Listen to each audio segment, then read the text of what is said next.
You're listening to The Pete Sheppard Show on the Riptide Media Network. Hey there, good morning, everybody, and welcome to another edition of The Pete Sheppard Show here at the Riptide Media Network. It is Thursday, June 27th. How is everybody doing? Wow, 27 days in. Do you realize next week is the 4th of July? By the way, Angel, we will have Thursday and Friday off next week for the 4th of July, a little long weekend Thursday and Friday, just so everybody knows, but we certainly have shows Monday, Tuesday, and Wednesday. I open up the show today by saying, Parlez-vous français, NBA. Yes, the French dominated the draft last night. Most of you probably didn't even realize the draft was going on. It was so off my radar yesterday, Angel, that I even forgot to mention it, to be honest with you. And it ended up being there's a lot of Europeans that nobody knows anything about. The commissioner finally made an appearance. We were just talking about that off the air last night at the Barclays Center in Brooklyn. Of course, when he congratulated the Celtics, I expected all those New Yorkers booing. And that's fine. That's just, that's what you get for your dysfunctional organizations in Brooklyn and New York over the last, 40 years, 30 years, whatever it is. And so the commissioner, Adam Silver, he did make an appearance last night, which we will get to that. A big French fill last night in the NBA draft. And nobody knows anything about these players. They really don't. And anybody tries to tell you that a lot of them are 19, 20 years old, that they're going to, tear up the league. Just stop it. Maybe they do, maybe they don't. But the NBA draft was off a lot of people's radar last night, I think, which is sort of sad. The ratings were down this year. Obviously, the Celtics clobbering the Mavericks in 5, down 3% from last year. But the NBA draft ratings usually do pretty well. But I'm just wondering what we'll recap it somewhat today, the NBA draft. But I'm just wondering how many of you watched it last night, even knew it was on. And back in the day, that was a big thing. To watch the NBA draft. It was huge, especially if your team was going to especially if you had a good team that made good trades and, was a championship contender. And then you knew you were going to get a top 5 pick also. I mean, those were fun times back then, but we'll get to it and your reaction. 76er fans, Angel says, are unhappy about this pick and that pick. And, you don't know. You really just don't know. But anyway, welcome to the Pete Sheppard Show here. We are here 7 to 10 a.m. on the Riptide Media Network. Check us out on the video platform. Follow me at PShep326 at Twitter X, on my Facebook and Broad Street South, and YouTube pages, Facebook pages, Spotify, LinkedIn, Twitch, Rumble, and of course on the app, on Sports Radio 102.9 as I do the show. The phone number 727-858-6650 to call or text from the Sola della Cucina here. And where if we were speaking French today, it would be fine cuisine, flambe, any other French words, French kiss, French fries, French toast. But parlez-vous français to all of you. Welcome in France. I know maybe we're big in France today, Angel. You keep track of all the numbers of where we are. So France, hello. Oh, my goodness. Anyway, Angel Martinez in the house, exec producer extraordinaire and host. And how are you today? How are things in Tampa? We were supposed to have good morning, everybody. We're supposed to have some morning showers. I haven't seen them yet, which is a good thing. As Dylan says, good morning, gents. Good morning, Dylan. Actually, two things. First thing is the app is down for maintenance today. So if you guys are trying to listen in on the app, it is down for maintenance. I got a message about 5 a.m. saying that it was going to go down. They were hoping to get it back up, but it could be a possibility. It could be down for the day today. So just a heads up on that behalf. Also, of course, we're powered by Ion Tampa Bay, iontv.com. Yes. And there was a structure fire at 2106 East Bay Drive, possibly involving the strip store center that is home to the corner bar and grill. There was heavy smoke that came from the attic. Excuse me. And they have the fire under control, but there still might be some lights in the area. So if you guys are passing through the area, you will see that the firefighters are there doing their job. Also, most of the major roadways are, thankfully, no problems on the I-475 and 589. So that's all clear. But don't forget, you guys can get all your news, weather, and traffic from iontb.com. That's iontampabay.com. And you get all the latest news articles, everything that you need to get your day going, and stories that you will not hear on your local TV. You will definitely get it from iontb.com, iontampabay.com. But so the app is down. And yes, there's some people. Oh, that's right. I forgot Dylan is traveling out to Portland. He says, just hopping off a plane in Atlanta, I'm making my connection to Portland. He has a big day in store come tomorrow. Today's Thursday. So he's going out to Portland, doing, if I remember correctly, some reporting for IMSA, a race that's going on out there. And then he'll be back doing other stuff. But so Dylan, have a safe flight the rest of the way out there to Portland. There's not much adventure out there, but enjoy it. Portland. Enjoy Atlanta, where 99% of your flights will be delayed. Hopefully not today. There it is. Formula E. Yep. There you Formula E. Awesome. Good stuff. Enjoy.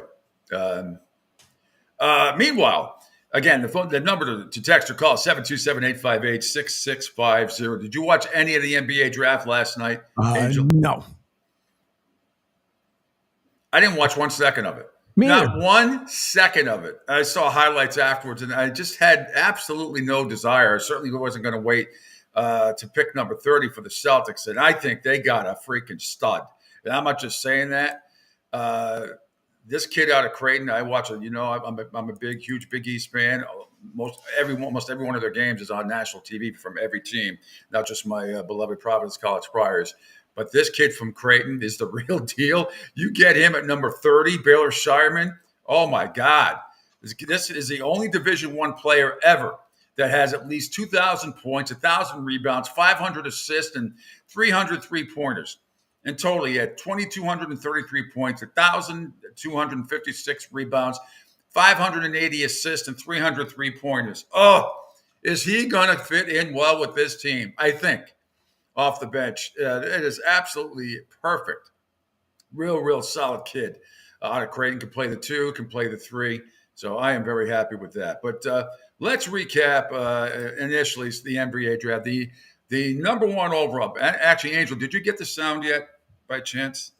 Let me do this and then I'll double check. Yeah. So give me a second. I'm going to put this up there because I try not to forget the folks that love to say good morning and all to us. So yes. Keep it up there, and then I'll open this up.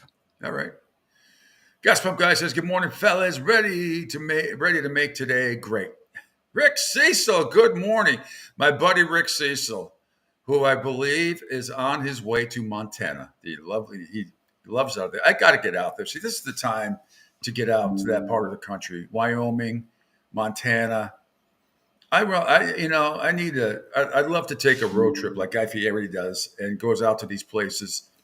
And I'd rather hire a driver to do it. I don't really want to drive through, but I want to see all these wonderful sites like Wyoming and Montana, Utah, all that stuff. So good morning, Rick. Safe travels and have a blast. Indeed. I did get I got it. Okay. So if we could, right out of the gate, Angel, just scroll the NBA draft. Scroll down after the NBA draft. It has the Hawks picking the number 1 pick overall in a little separate category with a couple of cuts. So I wanted to just play that first one. You will hear from Adam, the aforementioned Adam Silver, courtesy NBA draft on ESPN.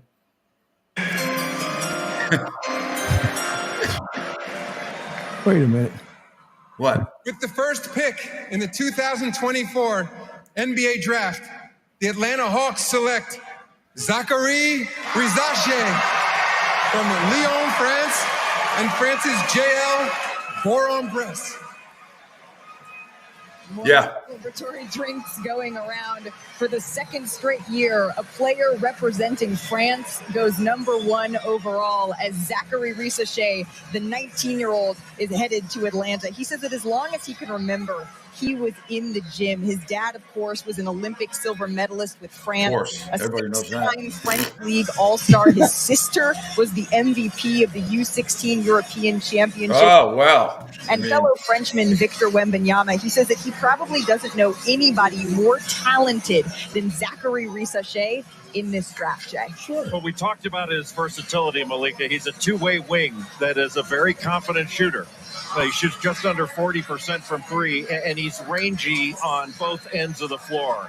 I like the way he moves without the ball, and he can cut off the ball. And with Trae Young and DeJounte Murray, that's going to be an important factor. He's talented and has a lot of potential. I wouldn't call him an explosive athlete, but he's a good athlete, and he's not really a creator, but he's a talented player that can play on both ends of the floor for the Atlanta Hawks. We've talked about Atlanta and their defensive struggles. Zachary Risachet is an active, intelligent defender. He's enthusiastic on that side, and he can defend 1 through 4. So he also helps Atlanta's defense. He's electric in transition, who can run with Trae Young if they keep Trae. Of course, he's the recipient of the Best Young Player of the French League this past season as he gets his moment with Commissioner Adams. Stop saying of course. Yeah, of course. Jesus Christ. Of course what?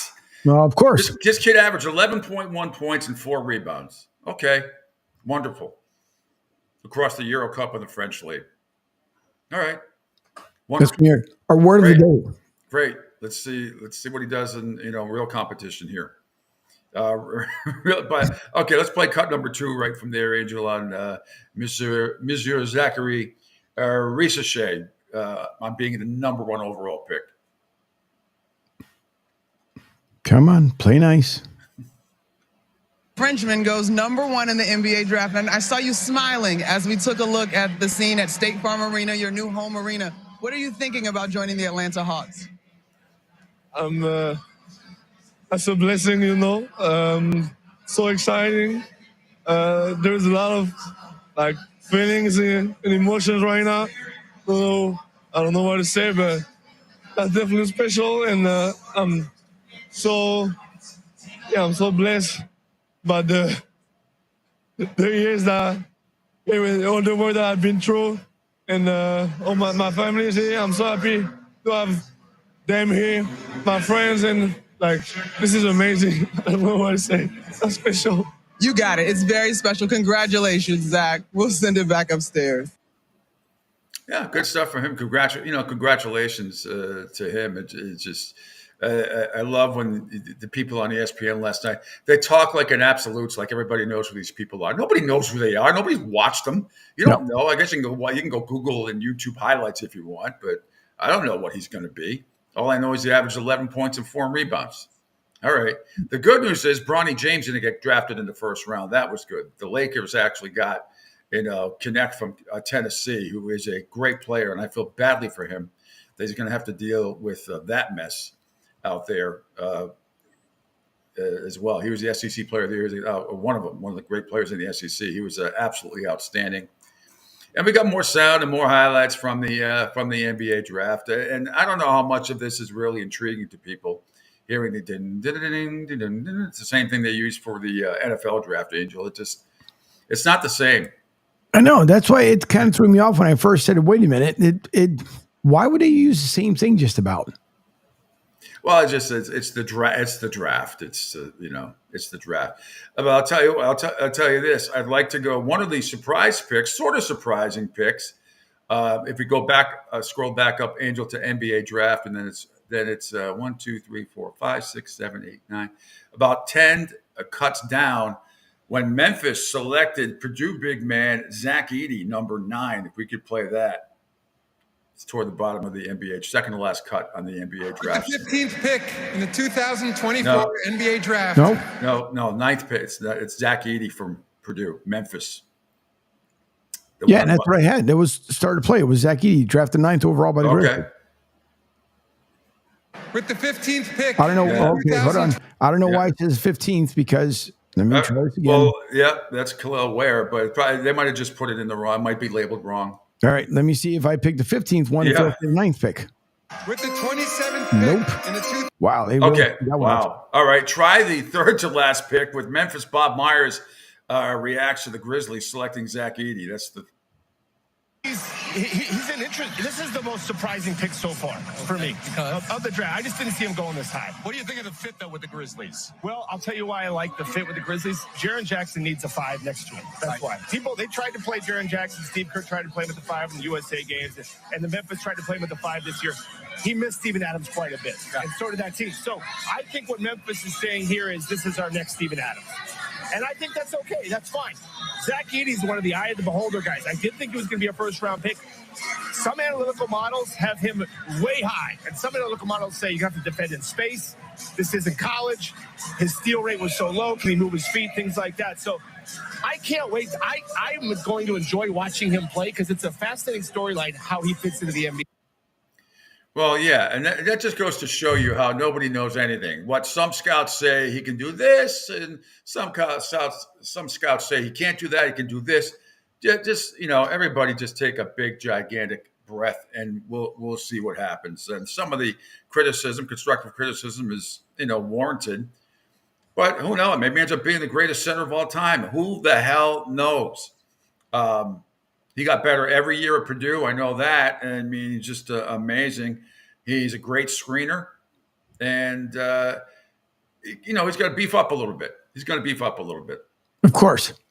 Our word today. Of course. Of course. Yeah. Of course you should know who these people are. The college kids, I know all of them are, but not the Europeans. And by the way, so Zachary Risachet goes number 1 to the Atlanta Hawks. Another Frenchman, Alex Sarr, goes number 2. He's also a Frenchman.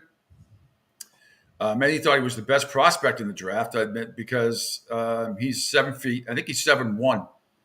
Plays on the perimeter, but he needs more. He is a neo-maxi zoom dweeby, as they say at Breakfast Club. He needs to bulk up. He's quite skinny. The projection, he needs to put up about 25 pounds. With the third pick, this guy, most of you, if you follow college basketball, read Sheppard. Fantastic player. And he goes to the Rockets. So most of you know who he is. Stephon Castle from UConn. He goes number 4 to the San Antonio Spurs.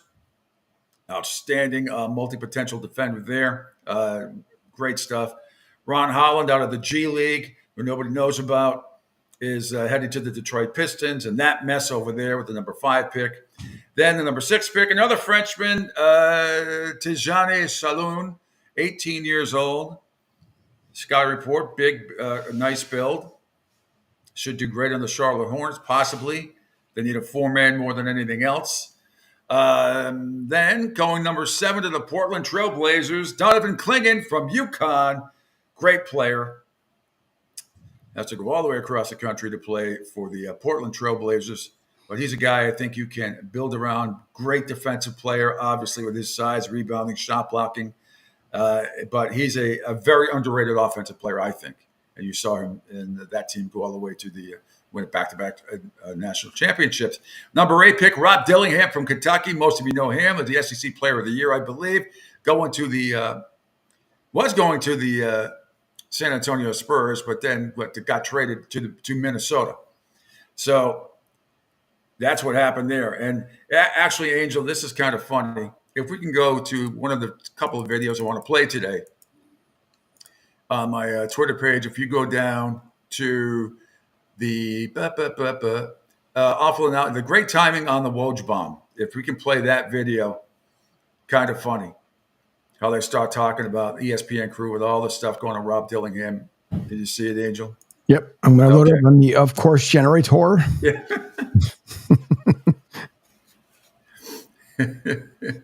This is how that went down last night. With the 8th pick, 2024 NBA Draft, the San Antonio Spurs select Rob Dillingham from the University of Kentucky. Now wait for it. It's going to take a bit. Wait for it. This is exactly what Rob Dillingham was hoping for. A home with the San Antonio Spurs. He was the SEC Sixth Man of the Year.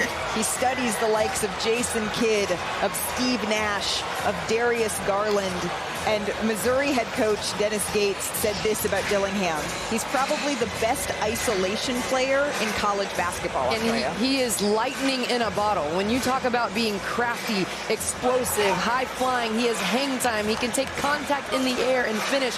What he lacks in size, he makes up for in skill. And you mentioned being SEC Sixth Player of the Year. He knows what it means to, whether it's come off the bench or have a smaller role, and light it up. His scoring ability is incredible. I'm already imagining him running around Victor Wembanyama in handoffs, the speed that he plays with, the energy that he brings. San Antonio will love him. He's just a hooper, man. He can go out and get buckets. And Rob Dillingham is ultra quick. He's got a great handle, but his speed, his quickness, his change of direction really sets him apart. And he's a shot creator. You know, I would say a three-level scorer because he can get to the rim and finish creatively and creates for himself. Now, at times he's been unfocused on defense, and he is small, but when you're good enough, you're big enough. And this guy is good enough. We got to get away from microwave. It's more air fryer. Microwave is old technology. He is an air fryer scorer, but he can score from anywhere on the floor. And when he gets on a roll, man, he can put points up in a hurry, and did so. Elite speed and quickness. He's elusive, and he's also a good passer. He's not afraid to take the last shot, whether he comes off the bench, whatever, it doesn't matter. You can imagine step backs. Darius Garland is a great comparison for Dillingham. But you're not going to be imagining him next to Victor Wembanyama, because as our Adrian Wojnarowski just reported, Minnesota has traded for the 8th pick and Rob Dillingham. Whoopsies. Whoopsies. Oops. Of course.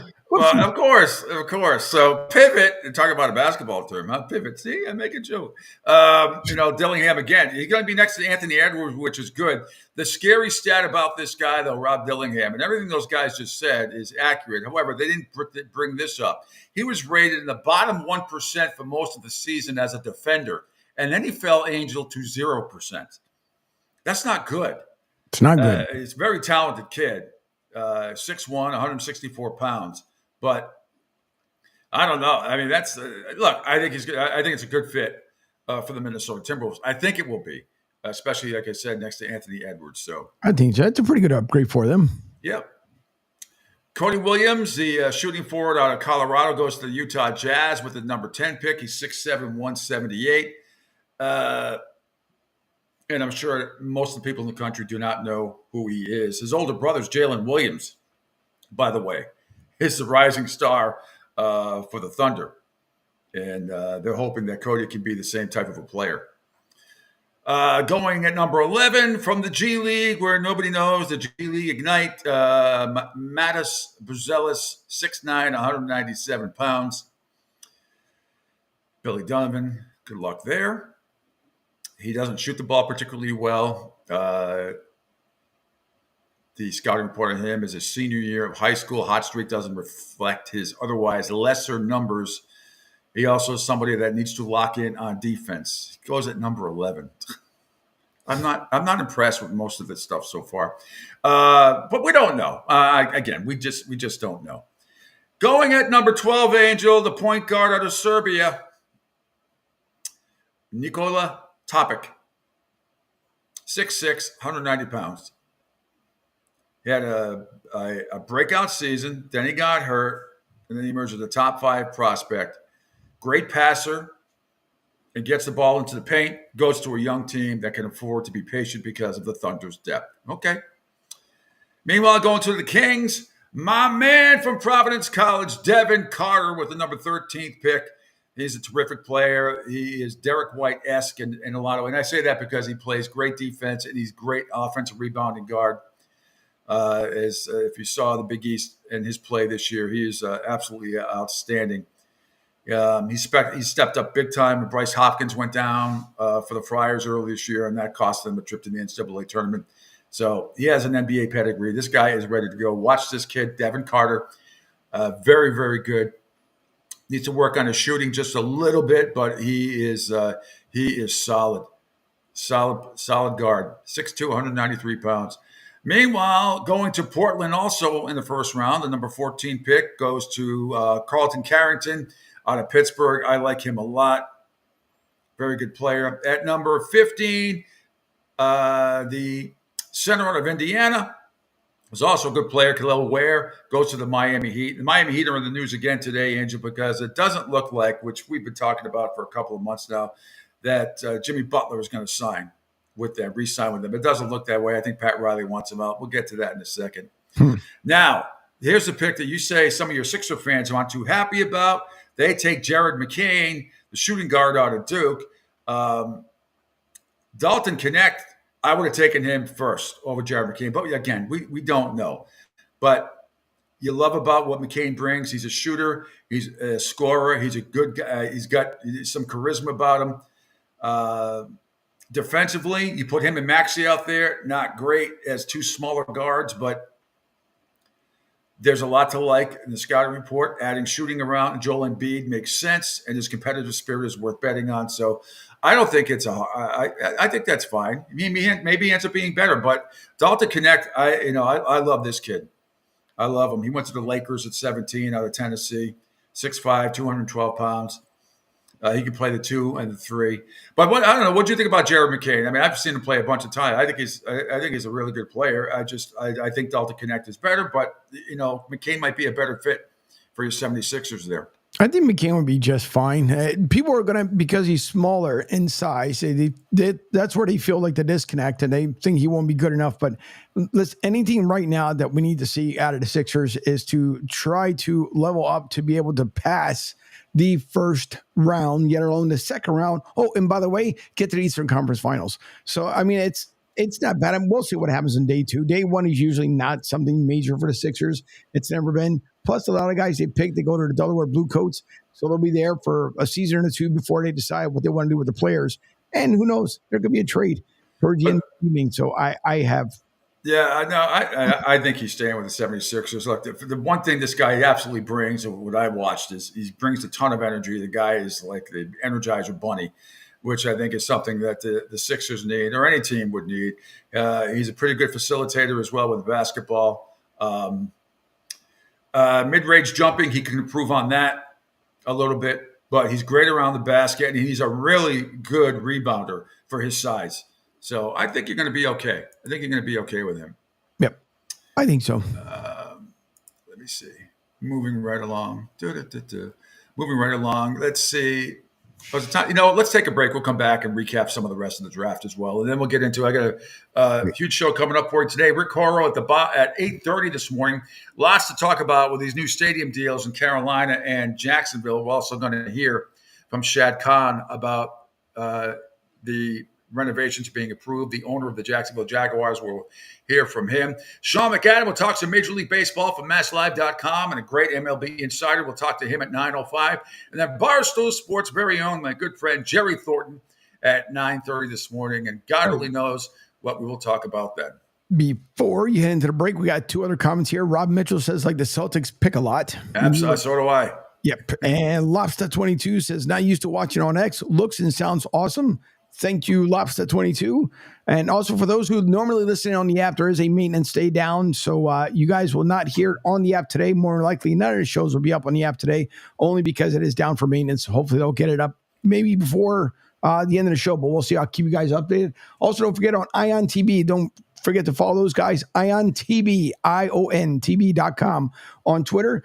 And that Largo structure fire should be getting ready in the process of being cleaned up. So if you guys are in the Largo area down here in Southwest Florida, hopefully that will be cleared up. That was over at East Bay Drive, nearby 2106 East Bay Drive. You guys can also visit IONTV.com. News, weather, home improvement. There's a lot to check out on the website. Please visit IONTV.com. We are powered by IONTV.com. So, all right, Angel, I got some... You can still see me and hear me? I can. My screen just went, it's light black. So while we take this break, I'm going to have to try to reset. And it's like nothing is responding. It's light, it's black. It's not blue. It's black. So I am going to probably have to restart. We're going to take a quick break here on the Riptide Media Network on the show. And when we come back, more NBA draft analysis, and hopefully there's a big freaking gnat that just flew in my face. Jesus, Mary and Joseph. That's why I went black. Yeah, the stupid gnat probably got in there. Anyway, he's dead now, and rightly so. All right, when we come back, more NBA stuff, NFL news, MLB news, and a whole lot more. Hopefully, I'll be back and be able to see you guys soon. But I got to reset my laptop, and I'm kind of scared about it. But we'll see what we can do. Angel, I'll be in touch shortly. I'll be back with it after. Oh, now it just came back on. Oh, see, there you go. All right, I'm gonna restart anyway. All right, my friend. We'll take a quick break. It's the Pete Sheppard Show right here on the Riptide Media Network. Adopt US Kids presents What to Expect When You're Expecting. A teenager. Learning the lingo. Today I'm going to help parents translate teen slang. Now, when a teen says something is on fleek, it's exactly like saying, that's rad. It simply means that something is awesome or cool. Another one is totes. It's exactly like saying, totally, just shorter. As in, I totes love going to the mall with Becca. Another word you might hear is jelly. Jelly is a shorter, better way to say jealous. As in, Chloe, I am like so jelly of your unicorn phone case. You don't have to speak teen to be a perfect parent. Thousands of teens in foster care will think you're, rad just the same. To learn more, visit adoptuskids.org. A public service announcement brought to you by the U.S. Department of Health and Human Services, Adopt U.S. Kids, and the Ad Council. This is the story of a very special woman. In a matter of seconds, she turned herself into a great mathematician or an entrepreneur. Her knowledge was limitless and still is. She could also make monsters disappear, especially those that lurked in the shadows under the bed. Once, this woman put back together a teenage girl's broken heart, which had been shattered in 1,000 pieces, just by giving her a bear hug. She masqueraded as a regular person at work, but as a superhero at home. Everyone knows her as Gabriella. I still call her Mom. Your hero needs you now, and AARP is here to help. Find the care guides you need to help, complete with tips and resources at aarp.org/caregiving. A public service announcement brought to you by AARP and the Ad Council. Hey, Dad, your prescription will be ready in just a minute. Hey, Dad, your laundry will be ready in just a minute. Dad, your lunch will be ready in just a minute. Hey, honey, why don't you take a minute? When you help care for a loved one, you give them as much time as you can, making sure they're safe and comfortable. But it's just as important that you take some time for yourself.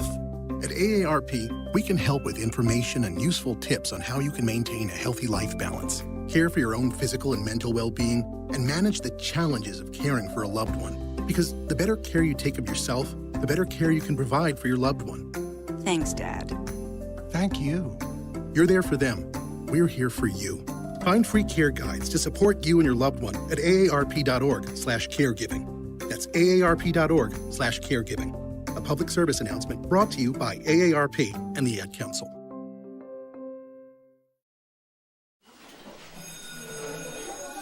All right, class, let's hear what everyone did this weekend. Jill? Well, I raised my older sister to a big oak tree. It was at least 100 years old. My mom said I must have set a record or something.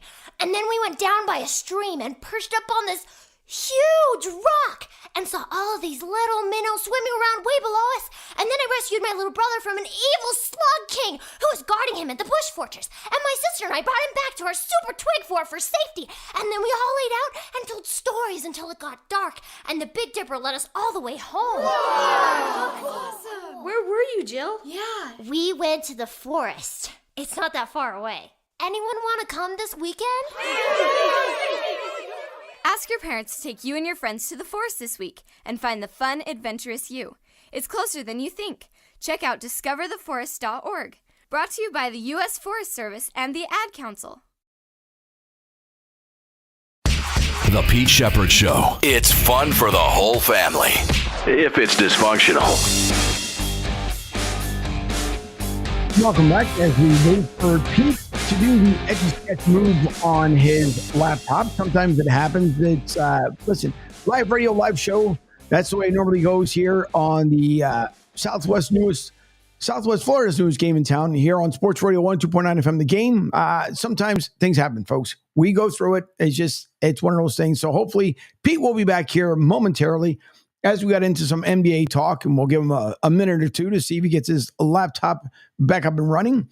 But for those, a lot of people have stated that the NBA draft was not as good as the WNBA draft. As we all know, it was just, a month ago, separated, as they already got the season underway. And the WNBA is probably having the most successful season as far as people coming to the live venues, and only because of the draft class that we saw coming out. Caitlin Clark, Angel Reese. Those who know, obviously Angel Reese came out with some outfit last week. I think it was over the weekend. Some people compared it to Xena, the Princess Warrior, for what she wore, but she says that she's not doing things, as Pete has come back, she says she's not doing things to be the bad person of the WNBA. So who knows? But Pete, let's see if we can hear you. Yeah, can you hear me? Can you see? I can see you. Can you hear me? I sure can. Right? Yep. Absolutely. Yeah, going back to one of the callers or texters, Baylor Shireman is a great pick. For number 30 out of Creighton, I mean, you talk about does it all. I love it. I love it for pick number 30. I think Brad Stevens has the potential, but we don't know, has the potential to hit a gigantic home run there as well. All right, we're back. So that wasn't, as you said, Lobster 22. Not used to watching on X. Looks and sounds good. That's great. Awesome, actually. Fantastic. So very excited. Here, it's a Pete Sheppard Show on the Riptide Media Network. Thanks for checking us out across the video platform. You can follow me at PShep326 on Twitter and X, my Facebook and Broad Street South Facebook pages, YouTube, Spotify, LinkedIn, Twitch, Rumble, and the app was down today, Sports Radio 102.9 for maintenance. We found out, Angel found out right before the show. The phone number to call or text, 727-858-6650. Anthony says, good morning, Angel. NHL draft starts tomorrow night and Friday. Yes. You're gonna have it does. And our buddy Mick Colaggio is out there covering it for us. And when we get back with him next week, we will discuss. It takes place at the Sphere, which we would have had to pay back in January or February, $200 to get into, I think, right? Or was it $250? Just to look at it, just to walk in a building. I'm not paying $250 to walk into a building. Yeah. Well, $250. Of course. Again, if you guys have missed the first half hour of the show, the word of the day is of course. Well, the words, yeah. The phrase of the day is, of course, because everybody at ESPN thinks you should know about all these French people and the G League people. And they got 8,000 notes in front of them that their lackey interns produce for them. So it's they don't know shit about these people. They don't. I mean, some of the college players, yes. I don't want to. When I hear in-depth analysis about all these guys from France and the G League, stop it. With very, very, very few exceptions. So, again, fellow Frenchman, the number one overall pick, went to Zachary Risacher, went to the Atlanta Hawks. Fellow Frenchman Alex Sarr, also 19 years old, taken number 2 by Washington. Kentucky guard Reed Sheppard went to the Rockets at number 3. Another French player, Tijane Saloon, went to the Charlotte Hornets at number 6. Later in the first round, a fourth French prospect, by the way, they got booed, the Knicks, when they made this pick. A fourth French prospect went off the board as the Knicks took guard Pacome Dadier with the 25th selection. So, I am very intrigued though. Why did Silver disappear and then just reappear? Obviously during the draft. I mean, I want to say it's the first time we've seen during the playoffs he didn't make an appearance anywhere. Yeah, I don't know. I don't have an answer to that. I really don't know. I don't know where he was. So your 76ers took Jared McCain out of Duke. The Lakers take Dalton Knecht out of Tennessee with 17. Tristan Da Silva out of Colorado goes 18. Toronto Raptors, via the Pacers, take shooting guard Jacoby Walter out of Baylor. He's an excellent player. I think that could be another steal right there. Cleveland Cavaliers, shooting guard Jason Tyson out of Cal. New Orleans, via the Bucks, takes center out of Baylor, Yves Missy. And Denver takes center Deron Holmes out of Dayton. Milwaukee with the 23rd pick via the Pelicans takes shooting guard A.J. Johnson out of Australia. Nobody knows anything about him. Washington, via the Knicks and Mavericks, they take shooting guard Keyshawn George out of Miami, and I think he's got the potential to be very good. Saw him play a lot, obviously, with the U down here. Very good player. He averaged 7 points a game last year, but I think he's got potential to make an impact. I feel bad he's on the Washington Wizards. As I told you, the Knicks at 25 take out of France, Pacome Dadier. Oklahoma City at 26 via the Knicks, Wizards, and Clippers. They take Dillard Jones out of Weber State. Nobody knows anything about him because nobody watched Weber State basketball. Minnesota takes shooting forward Terrence Shannon, the junior out of Illinois. I think he's an excellent basketball player, but he's going to need to adapt to the NBA. Phoenix via Denver takes point forward Ryan Dunn out of Virginia. This kid I like a lot. Very good player. You know, you're coming out of Virginia, you're going to play good defense. Mm-hmm. And we'll see if he can develop as a shooter. If he does, he could be very, very dangerous. 29, Utah via the Thunder takes Isaiah Collier out of USC, point guard out of USC. And finally, the Celtics take Creighton, shooting forward, Baylor Shireman with number 30. And most people are giving that A+, A, or A-. It is I think, the potential for a big win for Brad Stevens and the Celtics. Getting this guy at number 30, he did everything at Creighton, everything. So we shall see. Anyway, there's your NBA draft. The second round, by the way, today, the Raptors via the Pistons, which pick number 31. Utah via the Wizards, pick number 32. The Bucks via the Trailblazers, pick number 33. And Portland via the Hornets, number 34. San Antonio, number 35. I'm not going to go through all of them. I will tell you, Angel, that you have the number 41 pick for the 76ers via the Bulls.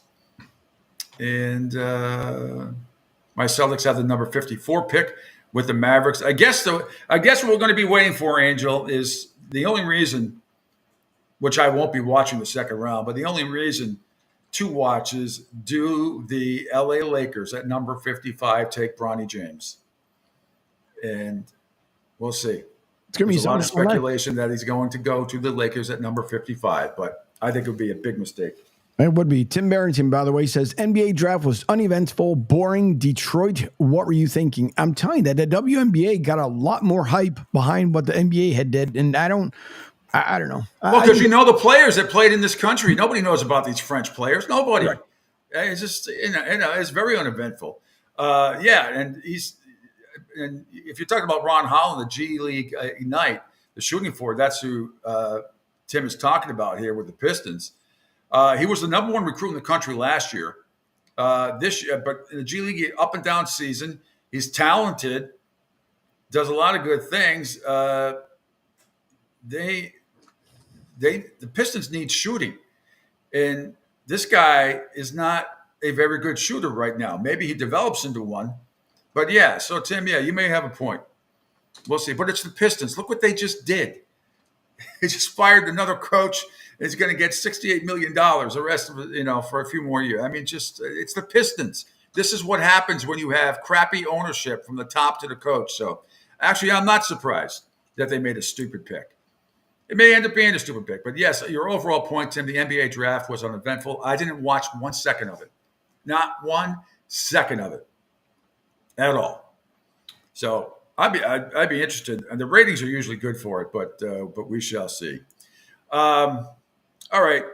Meanwhile, in other NBA news, which is certainly pretty big news down here in the state of Florida, is that, here we go. All right. Oh, my computer's going to blink off again, but it didn't. Jimmy Butler is reportedly not planning to sign any type of extension with the Miami Heat or any team that might trade for him ahead of his potential free agency at the end of this season. Shams Shania of The Athletic, who's a great reporter, said Butler will instead play out this season, hoping to have a big enough year to earn a major payday next summer when he has a $52.4 million player option that he can either use for another year or max money or opt out of to secure a long-term deal. But that is not going to prevent the Lakers, the Miami Heat, and Pat Riley from potentially trading him, which I do think is going to happen. with potentially 2 years left as a contract, as said previously. Butler was hoping to secure a 2-year max extension, while other teams were reportedly willing to give him that extension through a trade. The Heat were hesitant. Pat Riley said that's a big decision on our part to commit those kind of resources unless you have somebody who's going to be there and available every single night. And that was what Riley said at the end of the season press conference. He said that's the truth. So Butler missed 22 regular season games last year, missed the first round against the Celtics. Durability, as you know, Angel and Stud, it's always been a problem for him. He has not played 70 games in a season in 7 years since the 2016-17 campaign. And his last was the Chicago Bulls. So as Butler was going to be turning 35, by the way, before opening night, 35 years old. We'll see. Age suggests that injuries will continue to be an issue for Butler moving forward.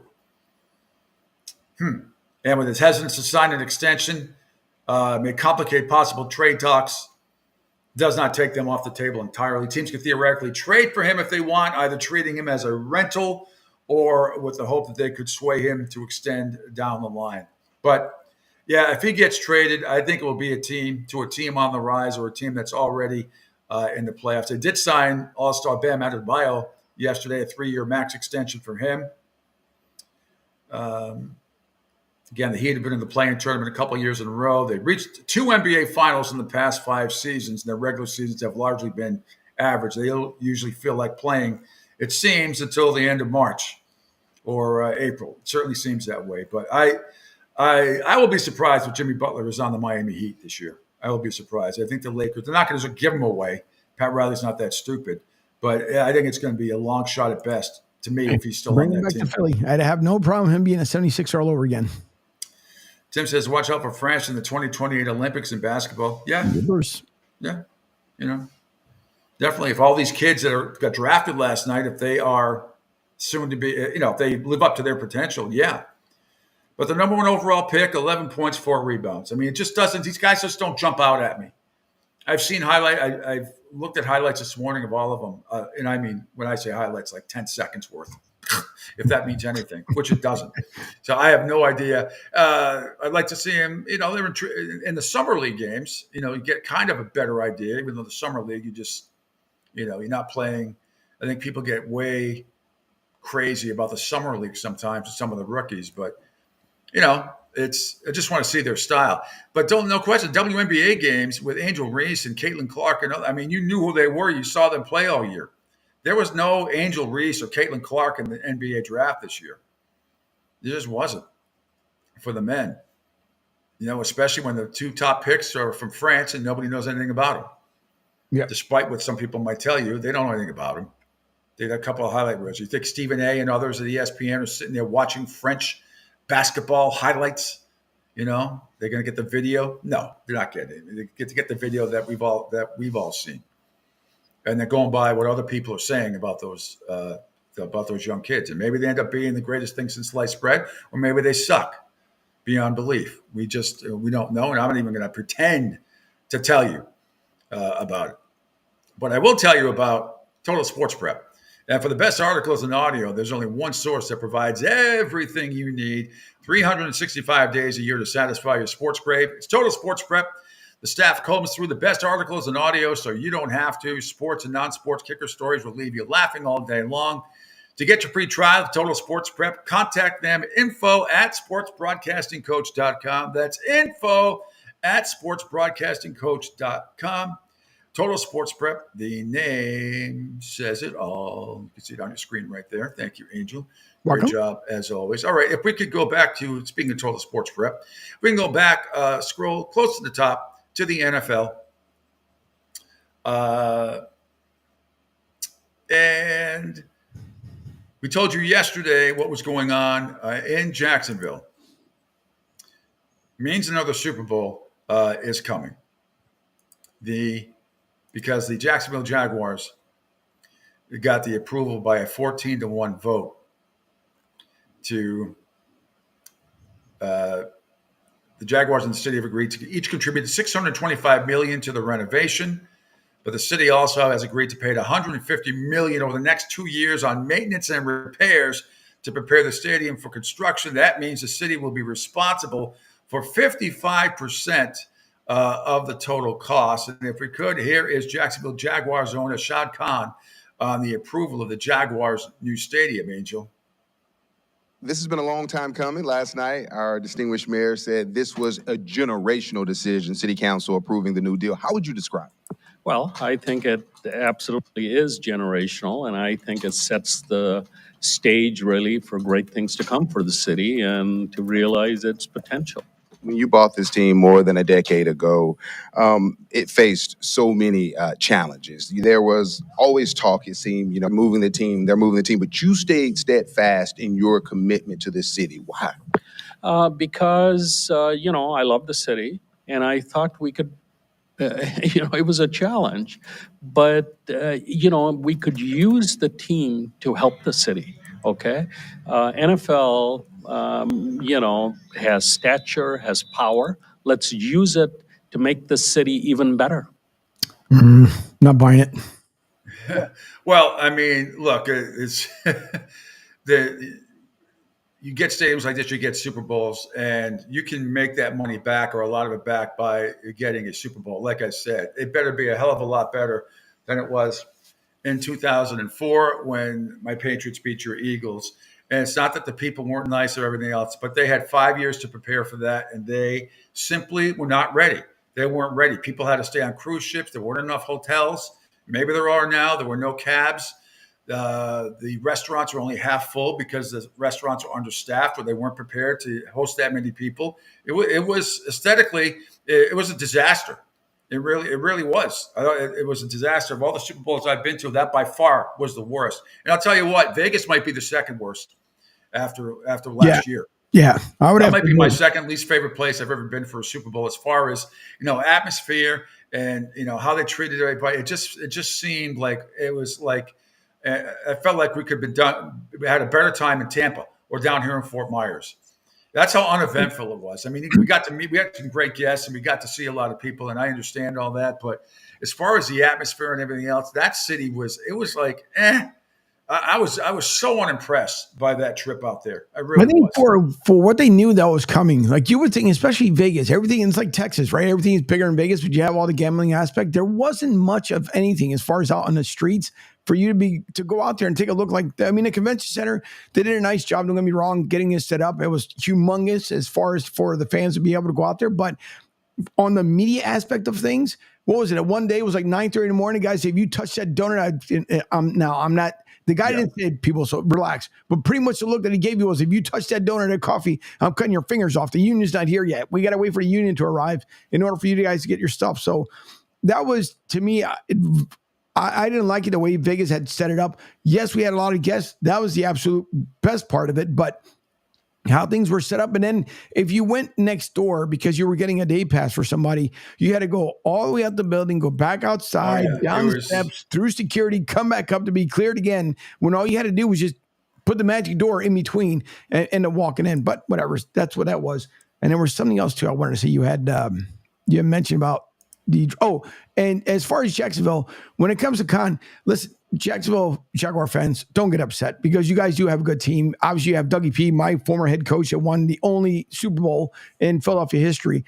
But at the same time, too, like it just didn't sound to me, P, like he was just sold on being there. Everybody knows they're going to be the London Jaguars, but now that they got this money, they're able to keep them there. Okay, that's great, but he's a businessman. I understand that aspect, but you could have just put a little more I believe in Jacksonville, Duval County. This is why we're staying here. And it was mostly like, yes, we love the NFL. There's a lot of power, and you're welcome. Well, look, I mean, winning cures all things, right? Christian Kirk last year, Zay Jones, Trevor Lawrence, they all got banged up last year. Like I told you, I think Trevor Lawrence is going to have an MVP type season. I think he's going to come out guns a-blazing. I really do. And it's just going to be between them and Houston down the stretch. In Indianapolis, I heard some reports today about Anthony Richardson.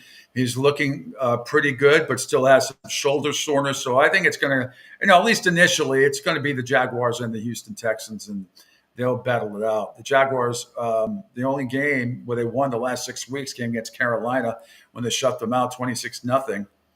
That's the game which Lawrence missed, the only game of his 3-year career because of that shoulder injury.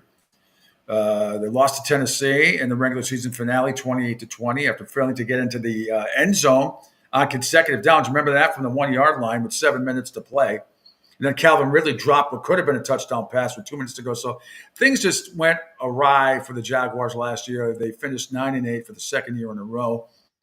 And people remember the last time they were in the playoffs when they blew that huge lead to the Chargers, remember, and ended up losing in that game. But I think, I think it's what's happening. We'll talk more about this with Rick Horrow tomorrow, but they should be Tomorrow? Today, I should say today at 8:30 in another half hour. We will talk to Rick Horrow about it and get his take on it because he knows Shad Khan. He's familiar. And also all of these and what's going on in Carolina as well with Tepper. See, Tepper is in Carolina, and they're doing all these renovations as well. And when you do all these renovations to big stadium, it means you can get other stuff. Now, I know it's not a dome in Carolina, and it's not a dome in Jacksonville. So, NCAA basketball tournament stuff is out, but it does lead to other sports and concerts and stuff like that. It does make a difference. There's absolutely no question about it. But anyway, Shad Khan, he did talk about last year, Angel, that it being an organizational failure after they finished 1-5. But I'll cut them a little bit of slack because they were really, really banged up last year. The phone number to call or text, 727-858-6650. As I said, Rick Horrow, our sports business guru, coming up at the bottom of the hour. Before we go to break, I do want to play one more NFL cut. Tory Taylor out of Australia. And if you don't know who he is going to be the new punter and H-back for the Chicago Bears. He is, let me get his stats up here. Out of Iowa, you might remember him. Iowa punted a lot. If you watch the Iowa Hawkeyes play this year, that's all they did was punt. And he was fantastic for them. He's 6'4", 223.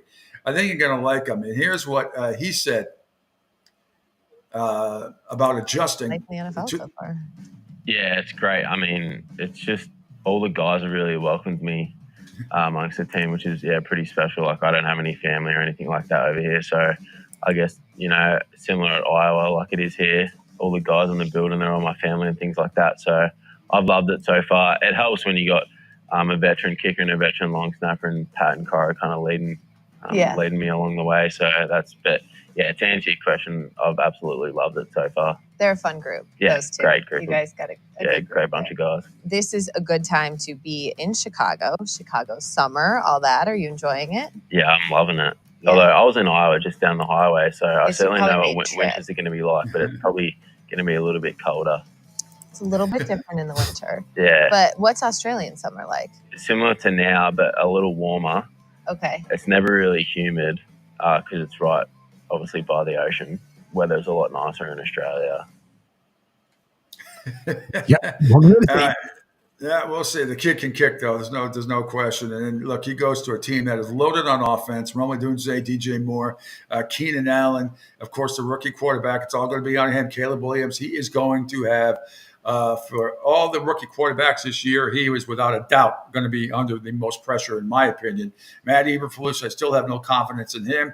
But offensive coordinator Shane Waldron, we'll see what he does. And I think Ryan Poles, the GM, has done a pretty good job of assembling a good team. We'll just see what Eberflus has up his sleeve because I have not been a fan of him, as you know, Angel, since he's been in the league. But this team is fairly loaded on offense now, and you got Cole Kmet as well at tight end, so they're loaded. DeAndre Swift remains back then, and Khalil Herbert, they're running back. So this team is loaded offensively. It's going to be on the quarterback, Caleb Williams. If he's even 75% of what he's projected to be, the Bears are going to be a formidable opponent in that division with Detroit and Minnesota. Should be really interesting.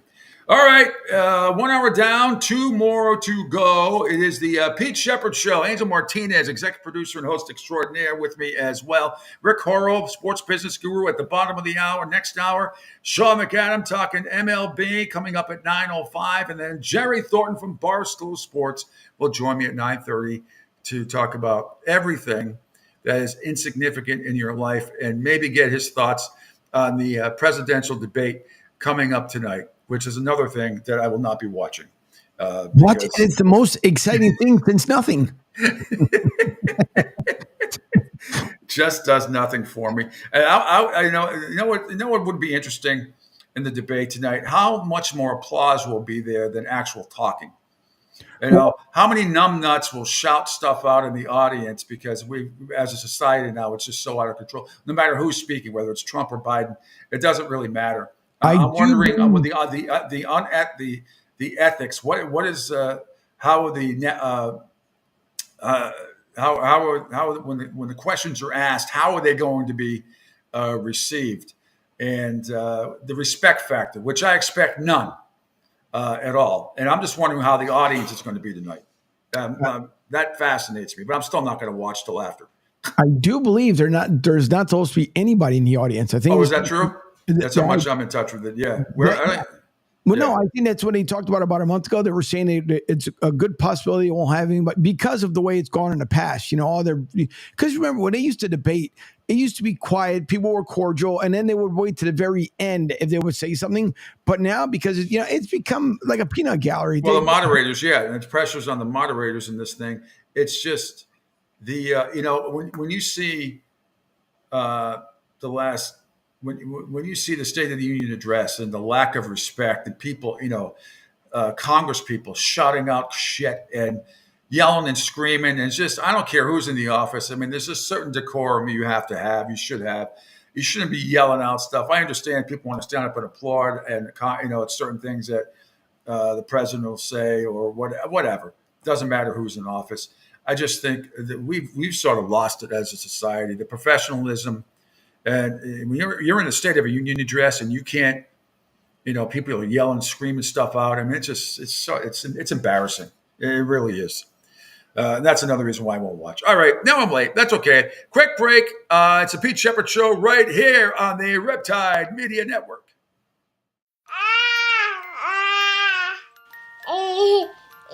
To some people, the sound of a baby babbling doesn't mean much. But that's not necessarily true. By 6 months, they're combining vowels and consonants. By 9 months, they're trying out different kinds of sounds. And by 12 months, their babbling is beginning to take on some meaning. Especially if there's no babbling at all. Little to no babbling by 12 months or later is just one of the possible signs of autism in children. Early screening and intervention can make a lifetime of difference and unlock a world of possibilities. Take the first step at autismspeaks.org. A public service announcement brought to you by Autism Speaks and the Ad Council. The following is made possible by Dad. Why was the basketball court all wet? Because the players kept dribbling all over it. The dad joke. Corny, groan-worthy, but also one of the simplest ways to share a moment with your kids. Why do you have to be careful when it's raining cats and dogs? Because you might step in a poodle. And kids that spend more time with their dads grow up to be smarter, more successful. Can I tell you a cat joke? Just kidding. And with any luck, funnier adults. Why didn't the skeleton go to the dance? Because he didn't have anybody to go with. Dad jokes rule. So take a moment to make a moment and give your kid a laugh. It's as easy as going to fatherhood.gov. Brought to you by the U.S. Department of Health and Human Services and the Ad Council. That's really funny.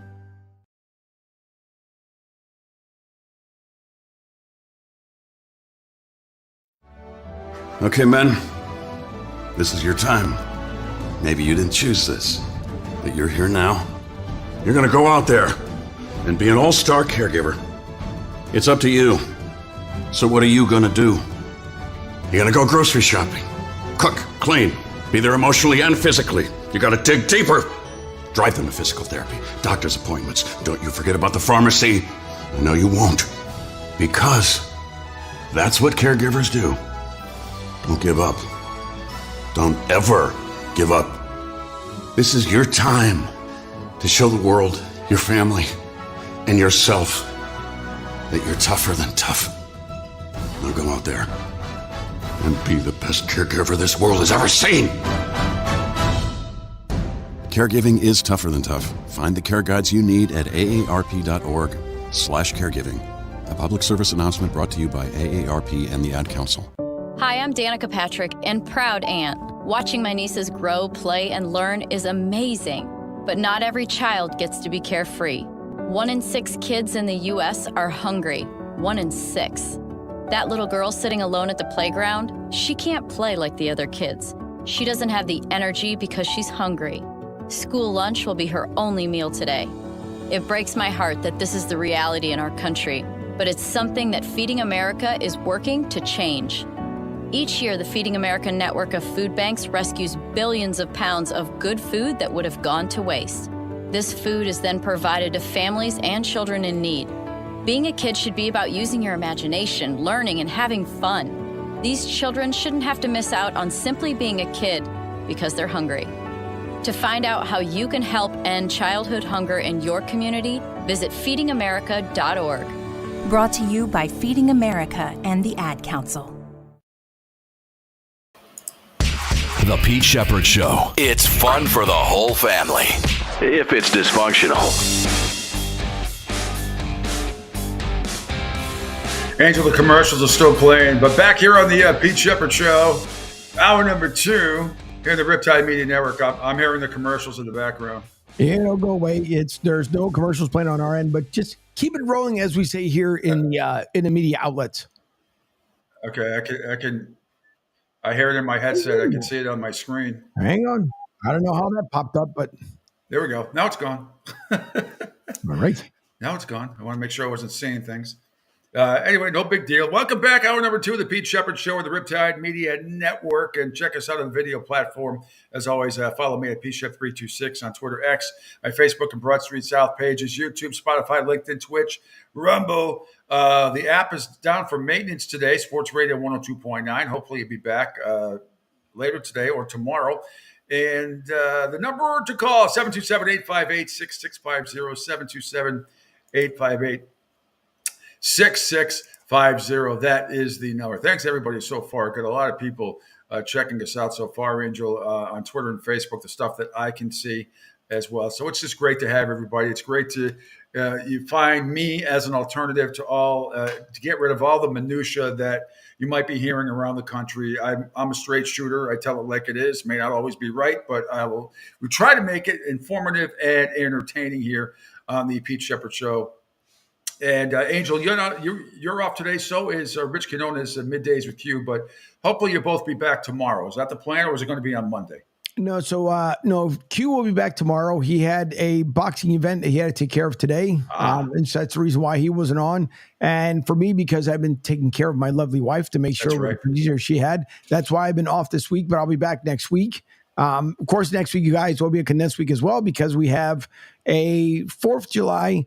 Also, the Predators playoff game will be on Friday. On top of, we also have to go back for the reprocedure on Wednesday for my lovely wife. So It's been quite busy after the wedding. And don't forget also that we are powered by Ion TV, IonTampaBay.com.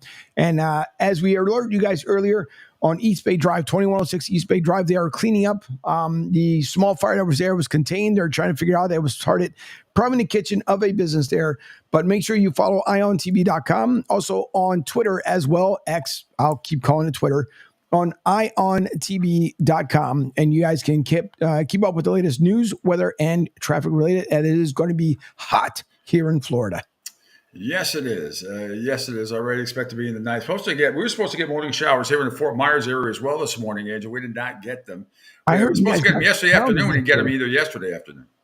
Yeah, I heard you guys got pounded. Who was it? Oh, I was talking to GPG yesterday, and I could hear it like pouring down like crazy. Oh yeah, when we were talking to Jake Maurice yesterday, that's when we got the showers yesterday morning. But it was beautiful in the afternoon down here. It was hot. I mean, hot and it's humid this time of year. But it's hot and humid around a lot of the country this time of year. Yippers. So there you have it. All right. Meanwhile, Angel, if we could scroll down to the MLB stuff, let's do a little MLB rundown. All right. Fenway Park was an absolute flood zone last night. So they and the Blue Jays, they made it through 2 innings. I don't know how, but they made it through 2 scoreless, but that game got canceled or postponed to be made as part of a day-night doubleheader coming up in August.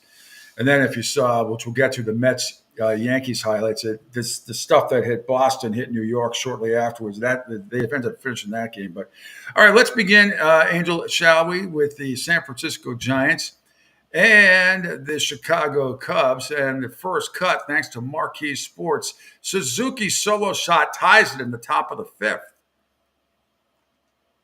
Come on, play nice. Song fires. In the air, center field, hammered. Ramos back. That one on its way. Gone. He hits a homer for Jim DeShays. And it's 3-3. Seiya Suzuki will touch them all. All right, but in the bottom of the 5th inning, the Giants take the lead for good. That's 2 cuts down, Angel. Luis Matos. Drives one. Way out in right center field. And out of here. Home run number 9, and it gives the Giants the lead. Hey, that's a big boy homer right there. My goodness. All right, thanks to NBC Sports Bay Area for that call.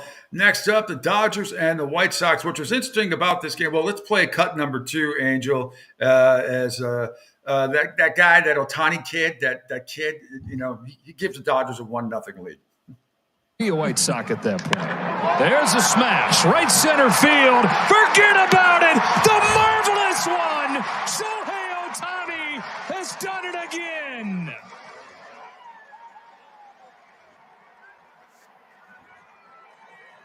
You would think they win the World Series. Jaw-dropping, awe-inspiring, night after night. Shohei Ohtani's 25th. Head-shaking. Stop it. Now, I will tell you this. I saw the highlight this morning, Angel, and if you watch it, I think it made one of SportsCenter's top 10 highlights. Shohei Ohtani is lucky to not be in the hospital today. I'm being dead serious here. I don't know who was at the plate, if it was somebody on the White Sox or somebody on the Dodgers. Dodgers go on to win the game 4-0, by the way. But Shohei Ohtani may owe his life, I'm being serious, to the bat boy. A wicked foul ball at head level in the dugout, and he was standing up, came right at his head. And the bat, it must be going 200 miles an hour. The bat boy jumped in and snagged it with his bare hand, like it was, and didn't even go like nothing, like it was nothing. And it would have decapitated Shohei Ohtani. Wait till you see the highlight later on. That guy should be, paying for whatever it is the rest of his life, because that was headed right for his head. He was going to get bashed, and that bat boy came out was standing next to him, and it's wicked. Also, he just snagged it. It was like Spider-Man. Crazy.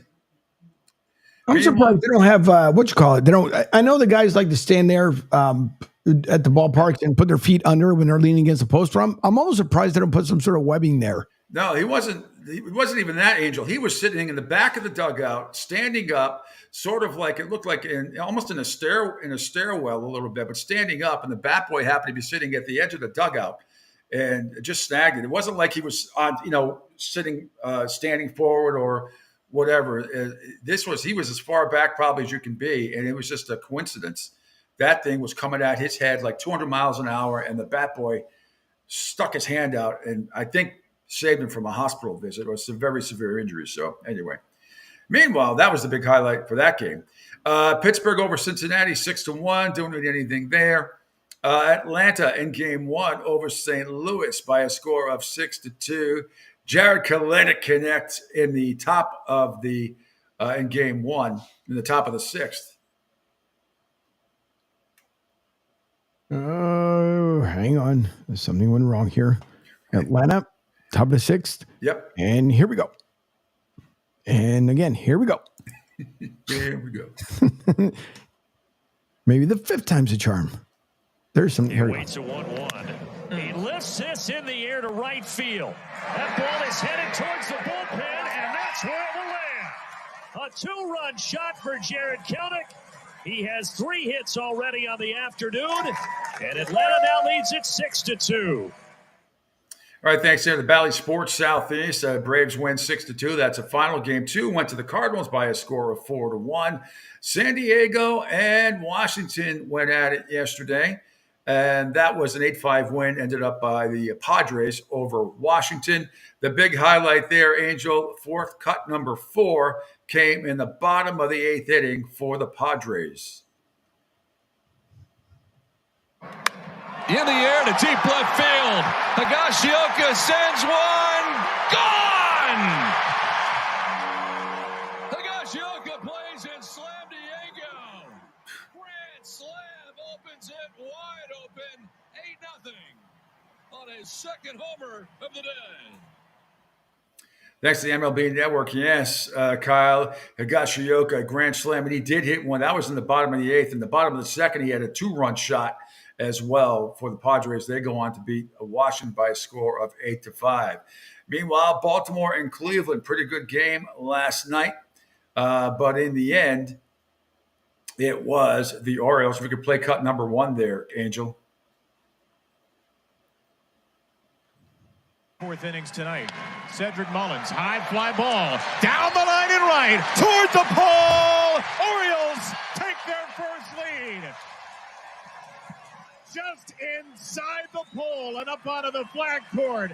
It's a go-ahead home run for Cedric Mullins. Thanks to Mid-Atlantic Sports Network there. The Orioles took the lead 3-2 in the 7th inning. They go on to beat the Cleveland Guardians by a score of 4-2. Angels, Philadelphia Phillies, and Detroit Tigers went at it last night. And let's pick it up in the top of the 4th inning. Brandon Marsh goes boom. Out to left field, backing up on it is Baddoo. Back toward the wall. It is gone! Into the bullpen.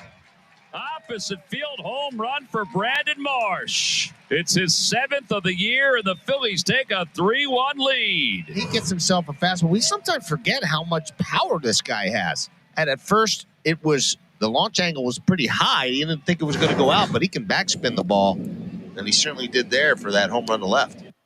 Launch angle. Yeah. Anyway, thanks to NBC Sports Philadelphia for the call there. The Sixers, the Philadelphia Phillies go on to beat Detroit by a score of 6-2. Seattle and Tampa Bay went at it last night as well. Seattle wins by a score of 5-2. Red Sox and Toronto, as I said, suspended. It was a flood zone at Fenway last night. And let's see, Kansas City and Miami. Kansas City beat Miami by the Marlins by a score of 5-1. Milwaukee and Texas went at it in this one. This was a real good game last night. Let's scroll down, Angel, to cut number 4 with Jonah Heim tying it in the top of the 4th inning. So no shutdown inning for Keuchel. This ball's hit well. Way out to left. It's gone! Jonah Heim follows with a home run, and it's a new ball game. Yeah, it is. It was a new ball, 4-4, because previously, Jake Bauer, the cut previously, I should have played this first, Angel, but Milwaukee took a 4-1 lead after this big boom from Jake Bowers. Leads the team in walks to Zadamas. Pitch to Bowers. Fly ball center field. Does it have it? It sure does. A gravy. Second one of the series for the Brewers.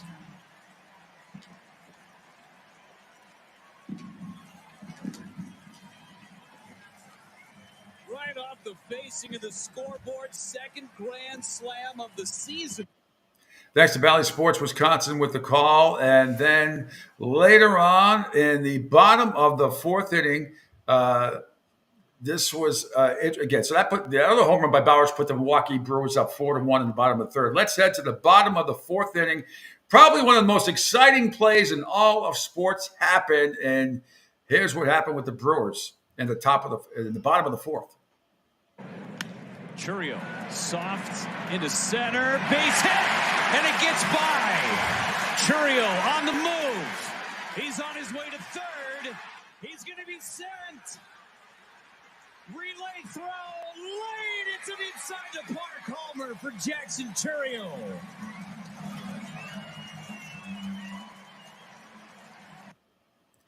I love it. It says home run 264 feet. Unbelievable. But that's that tied the game at 5 in the 6th inning. The Brewers walk it off. Cut number 1, Angel.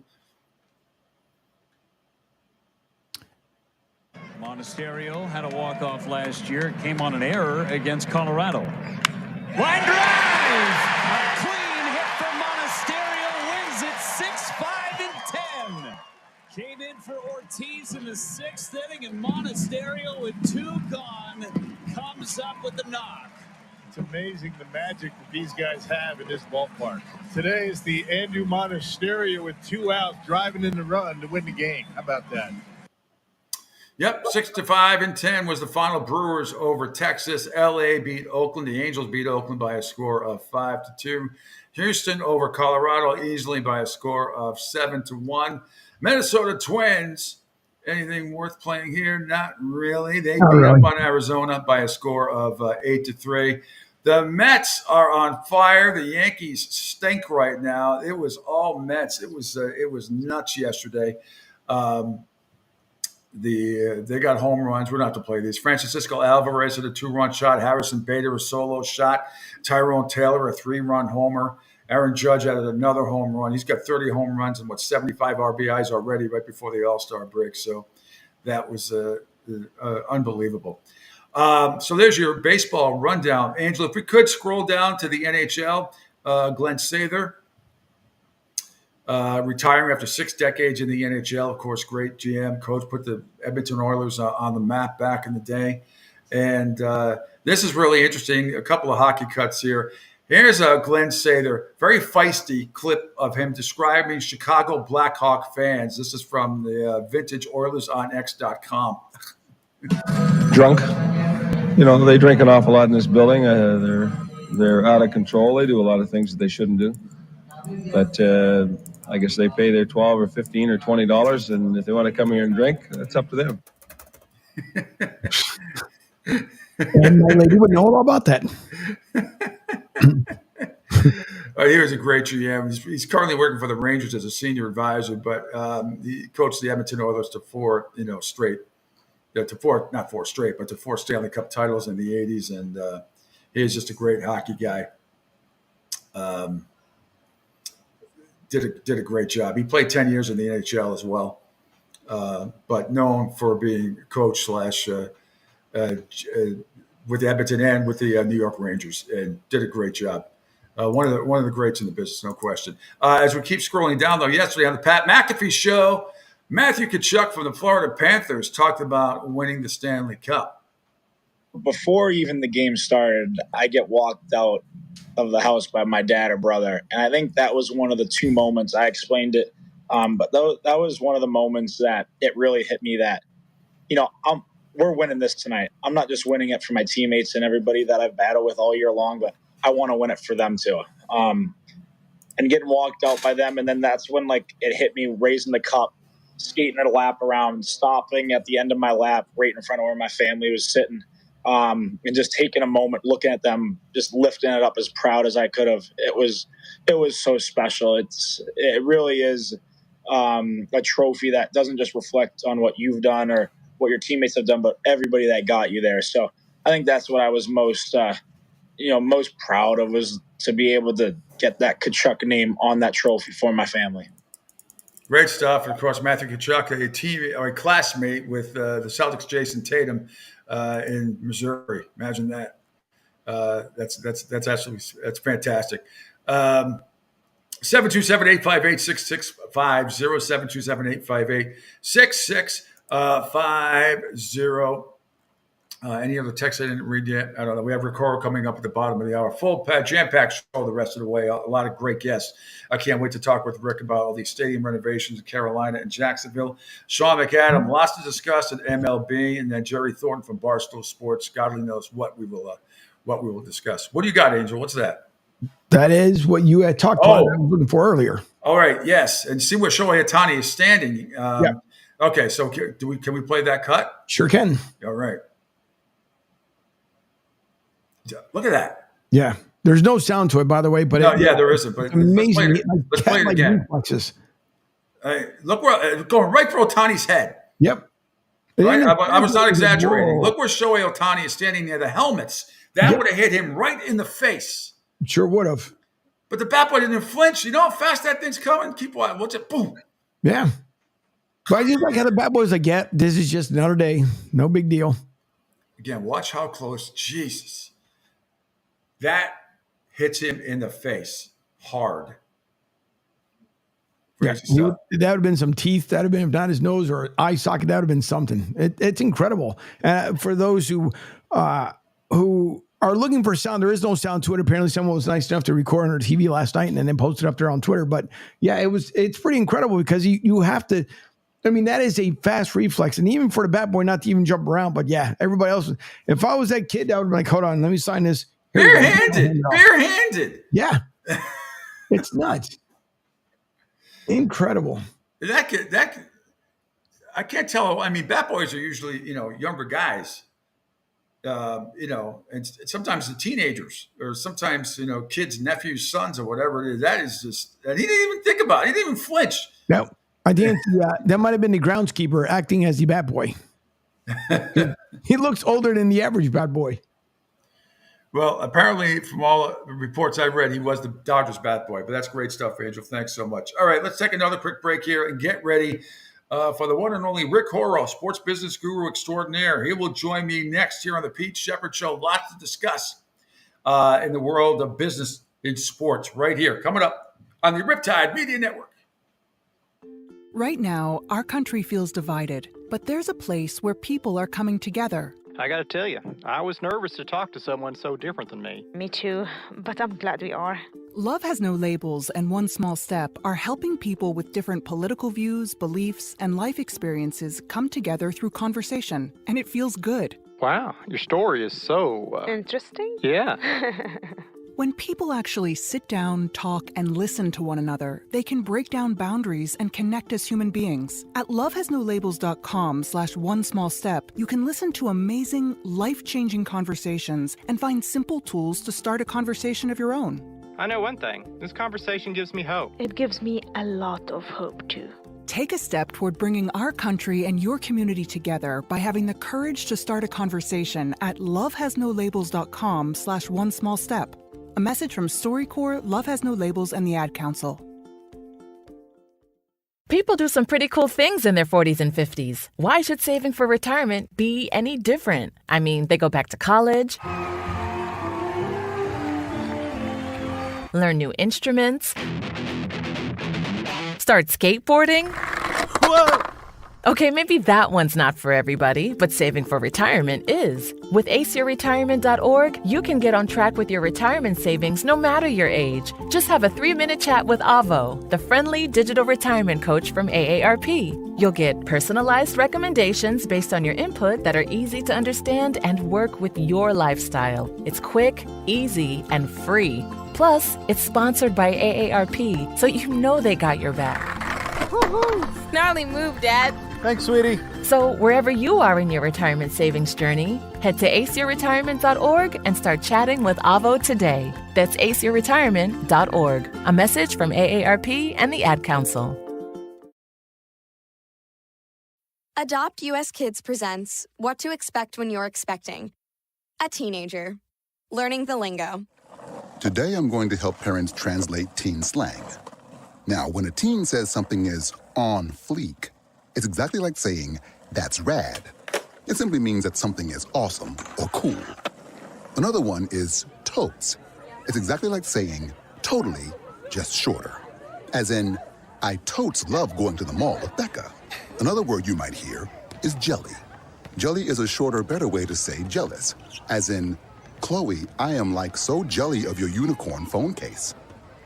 You don't have to speak teen to be a perfect parent. Thousands of teens in foster care will think you're, rad, just the same. To learn more, visit adoptuskids.org. A public service announcement brought to you by the U.S. Department of Health and Human Services, Adopt U.S. Kids, and the Ad Council. This is the story of a very special woman. In a matter of seconds, she turned herself into a great mathematician or an entrepreneur. Her knowledge was limitless and still is. She could also make monsters disappear, especially those that lurked in the shadows under the bed. Once, this woman put back together a teenage girl's broken heart, which had been shattered in 1,000 pieces, just by giving her a bear hug. She masqueraded as a regular person at work, but as a superhero at home. Everyone knows her as Gabriella. I still call her Mom. Your hero needs you now, and AARP is here to help. Find the care guides you need to help, complete with tips and resources at aarp.org/caregiving. A public service announcement brought to you by AARP and the Ad Council. You're listening to The Pete Sheppard Show on the Riptide Media Network. And welcome back, my little minions. How are you today? It is Thursday, June 27th, and we are cruising right along. Sports business guru extraordinaire Rick Horrow going to join us in just a couple of seconds here. This is Pete Sheppard Show here on the Riptide Media Network. Thanks for checking us out on the video platform. Following me at PShep326, Twitter X, Facebook, and Broad Street South pages as well. YouTube, Spotify, LinkedIn, Twitch, Rumble, and Angel Ion TV as well. Take it away, buddy. Yippers, IonTV.com, IonTampaBay.com. You guys can give them a follow here on Twitter as well. X, I will always, sorry folks, I'm always going to call it Twitter no matter what, but here on X as well, you guys can follow them. Keep up on the latest news, weather, and traffic. If you visit IonTV.com, you can also see they have a home improvement section. So if a storm comes through and you need to know where to go to IonTV.com. Also, the structure fire that was reported about 3 hours ago on 2106 East Bay Drive, they are cleaning up the area. So if you're driving through and you still see the firefighters out there, apparently it was a small contained fire in a kitchen. So that is being cleared up. And on the roadways so far, I-75, I-4, 275, the Howard Franklin, all the local areas here in southwestern Tampa, Pinellas, and Pasco County, the roads are looking good. Yesterday, there was a boat. Apparently, I was dropped off on 19. I guess the person didn't want him anymore. So he just, took off and left it there. So there was the pictures up there that you guys can see. Yeah, it's the weirdest thing. Just the way it happens. But visit IonTV.com. We are powered by IonTV.com. And thank you for everyone who's watching from Ion TV. We do appreciate it. We are Southwest Florida's newest gaming town. It is Sports Radio 102.9 FM The Game. Pete, take it away. All righty. Well, Rick Horrow going to join us in just a bit. It's great to have Ion TV with us as well. Awesome stuff. By the way, on Facebook last night, I don't know why it popped up. There was a beautiful sunset of the Sky Bridge. It was like unbelievable. Speaking of the man himself, we'll get to him in a second. Rick Horrow, our sports business guru, who is outstanding. On the line with us. And by the way, Rick, good morning, sir. Good morning, Rick. How are you? Wow. It's like, I wanted to make sure that I left at least 3 seconds for the intro. I missed half the intro. Was it any good? No, not really. Not really. I was gonna, We'll give go ahead, Angel. Hold on. We'll give him the proper intro. So when you're not busy talking about finances, when you're not busy restructuring a building, when you're not busy worrying about the next time you're going to get a loan from your officer, well, no worries. We have the man himself coming all the way from Sunrise, Florida, leading the parade at Fort Lauderdale. Your Florida Panthers. It is the one, the only Rick Horrow. Rick, good morning, sir. Oh, good God. That was really good. The only problem is take your intellect and Sheppard's voice of God and combine them. That's a great introduction. You both have half, and put it together. That's all right, not a problem. I think the parade will be great. It was an amazing being on the ice. It was amazing watching all the rats accumulate. I didn't do it, but I was part of it. 30 years ago, we got the arena done, and 34 years ago for the Heat, and then a new arena. Even though it was small and didn't have enough money to do anything and no boxes and all of that, it allowed Wayne Huizenga to make a decision to get the expansion Miami Florida Panthers along with the Mighty Ducks at the same time. And the rest is history. And so, there's a very important spot in my heart for the Heat, and as well as the Panthers. And when Gary Bettman reviews it with me every time we sit in in Sunrise together, it's his Heat, because remember, he was number 3 at the NBA when we got that expansion deal done with Ted Arison. And it's his Panthers because, he was the one at the end of the day that put all that stuff together for the NHL. Got a very quick, interesting story. I did a study caused a study to be done on behalf of the South Florida Sports Authority that was used by all of the folks to make the case for hockey in South Florida. And the idea was, well, New Yorkers, we understand they're going to like hockey. They all came down. Canadians, they all live down basically in Hollywood Beach. We know that.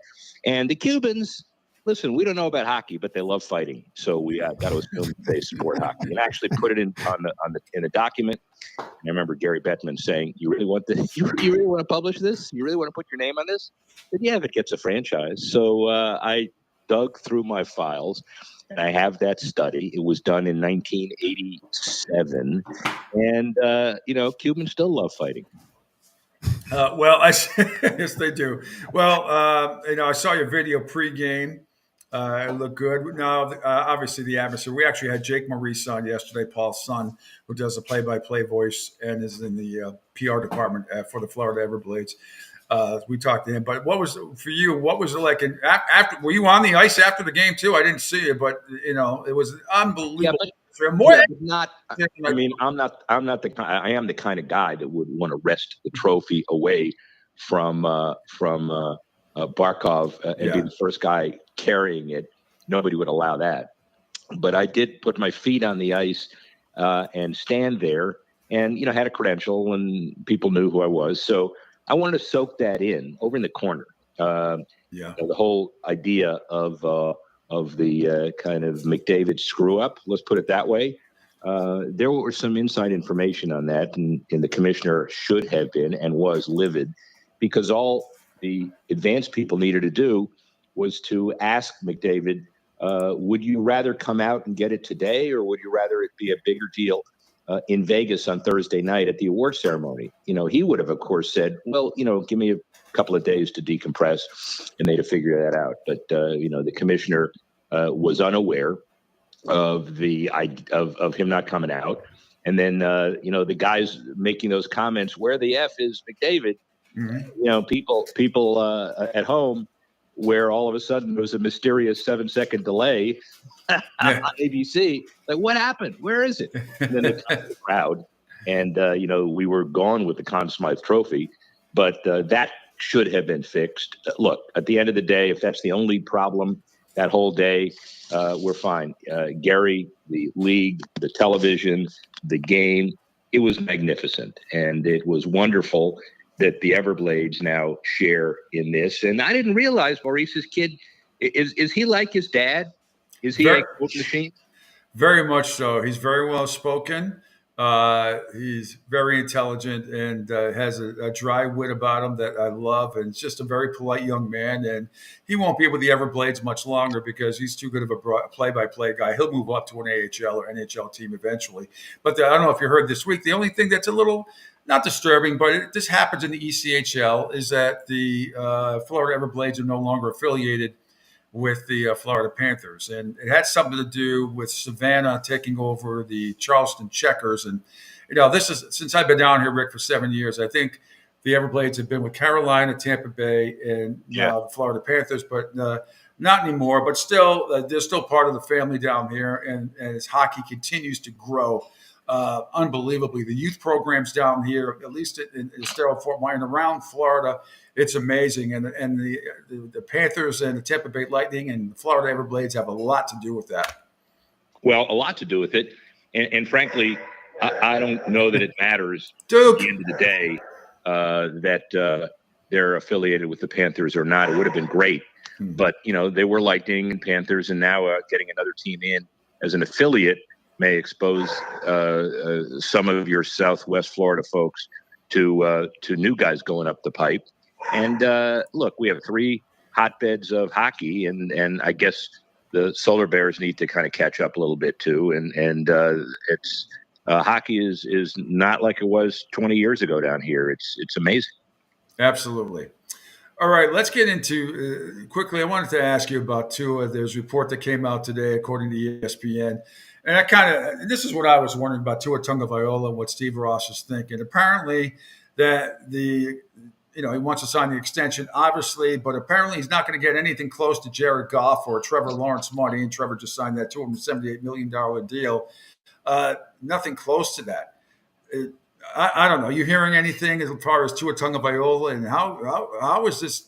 If he doesn't sign a contract extension before, and this is lingering, it's a pretty big distraction. I have found out over the years, in my experience dealing with quarterbacks, especially who are growing impatient. Knowing Steve Ross, he will do anything he possibly can to win. I'm not sure how far apart they are. The rumor that seems to be substantiated is, Drew Rosenhaus is kind of the house Dolphin agent because he lives down here as well. And we thought Connor Williams might be signed to the offensive line. And it looks like Drew Rosenhaus is going to take him somewhere else because Connor Williams wants to play center. And they just signed that kid Guy Brewer. And so it's an interesting concept that Steve will do whatever it takes. But Goff money, Lawrence money, maybe you need another year or two to prove yourself. And his argument could be, let's see if we can meet somewhere and put some pressure on. The thing that would be a terrible thing is a holdout. And I don't think that's coming. And, franchising an extension, non-signing the extension now, you can't blow your cap up, but you want all of your guys happy heading into the year. And, they got lucky because, you lose Wilkins and you lose Hunt, but you sign a lot of free agents. Chris Greer did a good job, and it looks like they're uber competitive. This is the final piece of the puzzle, but he's here anyway. I mean, you would argue. And, maybe the idea of him, if he uses his tools correctly, I know in avoiding injury, we get that. I sound like management now. But if he uses his tools correctly, he'll be worth a lot more next year than he is this year. Yeah, we shall see. He's lost some weight, and he has even more mobility now, apparently, than he did before. But also, we know how vulnerable he is when he gets hit. But we'll see. I think they end up getting a deal done. Let me tell you one other thing real quick. Yeah. It's kind of hard to coach a guy to go head first to get the first down again when he used to do that. And now his jiu-jitsu training and all of that is avoiding his injuries, and everybody likes that. But let's not see any articles about him, stepping out of bounds and avoiding contact when he should have made a first down. There were a couple of times at the end of the year where it was scramble and he stopped short of the first down and, gave himself up, and nobody said anything, but it's like other quarterbacks wouldn't have done that. Well, other quarterbacks are built differently. And I don't know if the lack of an extension or the lack of a signing enters into a guy's head like that. You and I both don't know. I mean, me because, I have never bbeen around athletes at that level, and you because there's not enough up there to process it.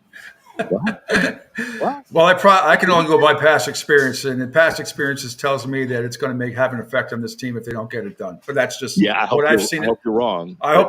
Yeah. What is she moaning about? My dog's moaning. Okay, now let's get to the stuff that's right up your alley. We'll start with Jacksonville, then move on to Carolina. And of course, I'm talking about. Let's start with Jacksonville. Voted 14-1, did the city council, approved an agreement for the team, a $1.4 billion renovation of Everbank Stadium. Your thoughts on the whole thing? You surprised by it was 14-1? Probably not, but your whole thoughts, I think it was expected, right? I think you called that this was going to happen a while ago. Long time coming. And it was a lot of under the radar negotiations. Mark Lamping is a good friend. Remember, he ran the St. Louis Cardinals and then helped get the Met Stadium built, as you know, with the Giants and Jets together. Been down here for a while. stick-handled an amazing development with Shad Khan. The initial polling said public money isn't going to work as much, went back and forth and got it done. And so, it's not over yet, but there's mostly over. And then at the end of the day, it's going to be a great magnet for downtown Jacksonville. And it removes this whole, are they going to London or not? Part of the deal does include the ability to play games in London because Shad has business interests there. Jacksonville has been the team that's been out front on it, but make no mistake, they will not go anywhere, assuming this gets final approval. And it looks like it has. Yeah, they're great, and the Jags and the city have agreed to contribute $625 million to the renovation, and the city has also agreed to pay $150 million over the next 2 years on maintenance and repairs to the stadium. That means the city will be responsible for 55% of the total cost. It's just very, very interesting. Now, they're not going to put a dome on this thing, are they? No, they don't need to put a dome on this thing. And frankly, there should be another Super Bowl in Jacksonville's future down the road, but one, not every 5 years. It's a little bit different than, Miami or Tampa or Vegas or Phoenix or LA. But a dome is not necessary. It will make it hotter, but they don't need it. Cities like Chicago, Buffalo, if you're going to want to get the indoor activities like Final Fours and Super Bowls, you need it, but not Jacksonville. I got you. I just hope, like I said, I brought this up many times, and maybe not, but in 2004, when that season, the Patriots, technically 2005 Super Bowl, but 2004 season, the Patriots are over, winning over Philadelphia. But that city just wasn't ready. They were not ready at that time, and I hope with the amount of time that they'll have. They're just the people. They were genuine. They were very nice and all that stuff, but there weren't enough hotel rooms. There were no cabs. People were sleeping on ships. The restaurants were half closed, or only half open because they didn't have enough people to work and facilitate. It just. And I brought it up to Tagliabue at the time, or Goodell, who's commissioner, whatever it was kind of a world famous question by me. I finally got one of the questions in. It wasn't some kid from Nickelodeon. And I asked them those reasons, brought up those reasons, and because they just weren't ready. People were terrific, but you have 5 years to prepare. They were so unready. Market for tourism, we understand that. Can't manufacture a lot of hotel rooms at the last minute. Pump the brakes on the sleeping on ships because they did have the Queen Mary there, and it was kind of an interesting concept to have owners and exclusive extra hotel rooms kind of floating in. And if you would have had the opportunity to, quote, sleep on that ship, you'd have done it in a minute, although they'd have probably put you in the servants' quarter. Of course, I'd be shoveling coal. But were they ready? You could say they weren't ready. I'm not sure what Jacksonville offers that a kind of that puts them in a league with New Orleans or in LA. I'm saying one over a period of time where they plan it, maybe they take 8 years to plan it instead of 4 years to plan it. You're right. But we will I will do what I can, best efforts to give you the first question when you're 90 years old, the Super Bowl comes back and you can say, will they be ready for the next one? You better make it 80. I'm not sure I'll make it to 90.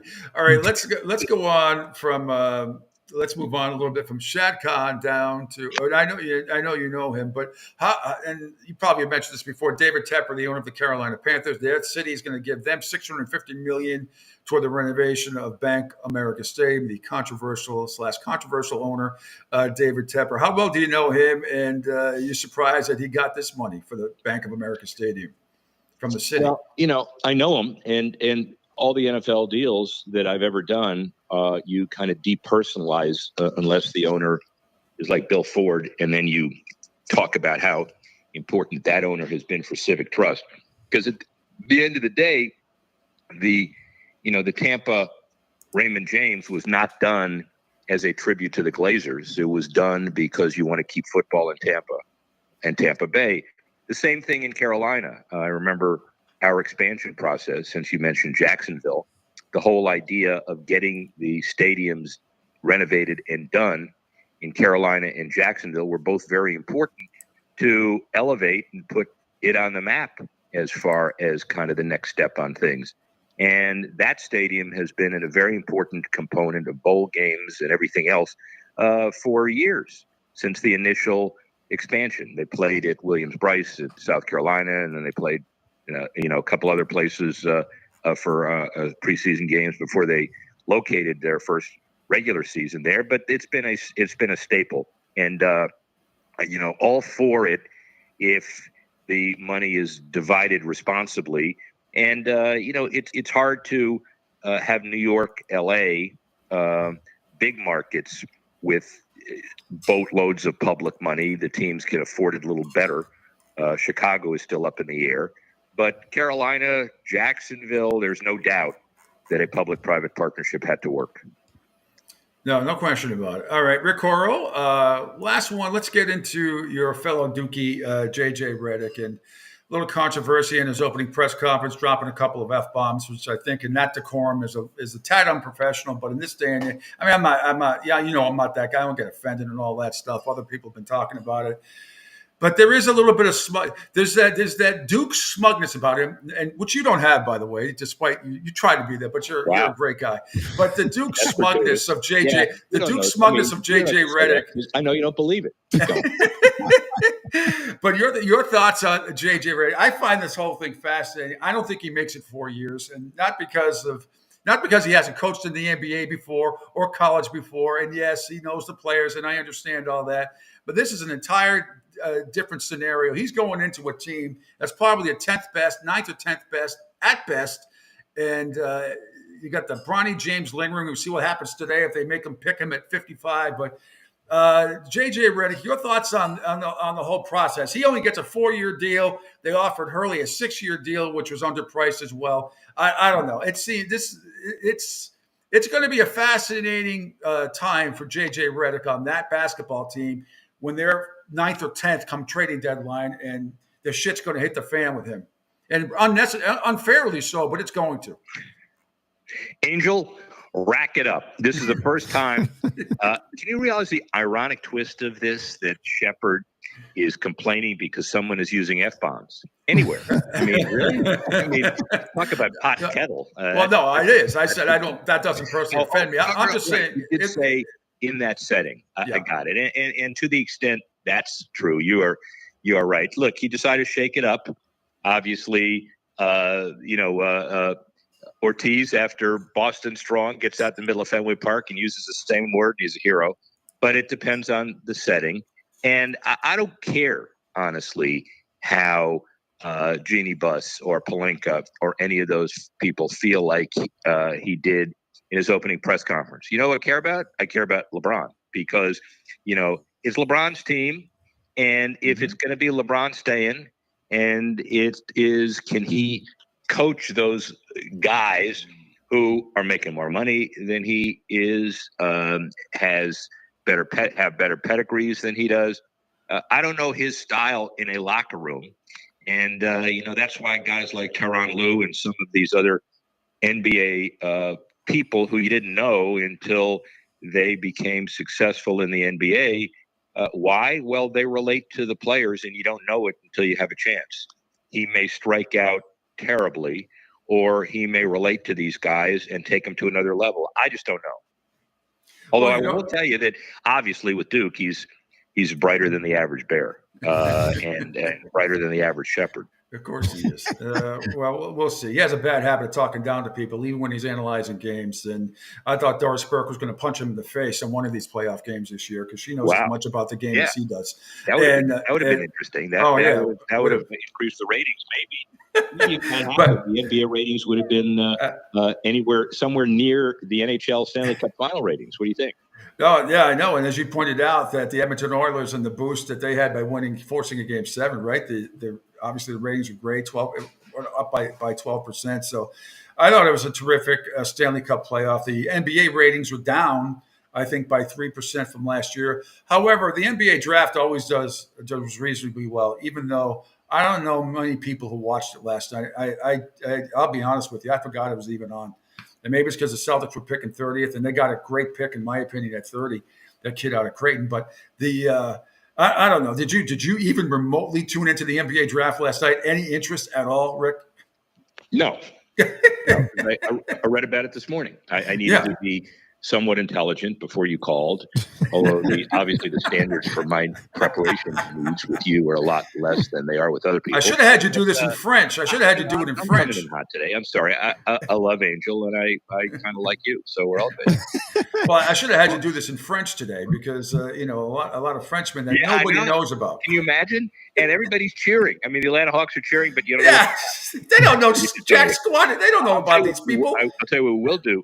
I wonder if those kids, the 4 Frenchmen, are playing on the French Olympic team, even though they're the property of NBA people, and it's only 4 weeks away. Do we know? I mean, it'd be interesting to know because it would be fun to watch them.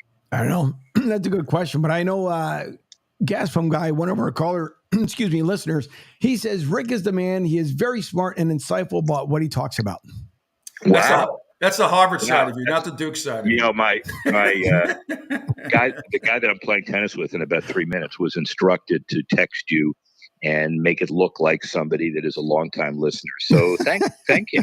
Is this Serena Williams' father? Is this Serena Williams' uncle? Can I go now? Yeah, are you playing with tennis? Is Serena Williams' family members, cousins, or something? They may walk by. They may see this. It would be hard on the very hard on their eyes, but they may see this. All right. All the best, Rick. We'll talk soon. Thank you. Bye. All right. See you, Rick.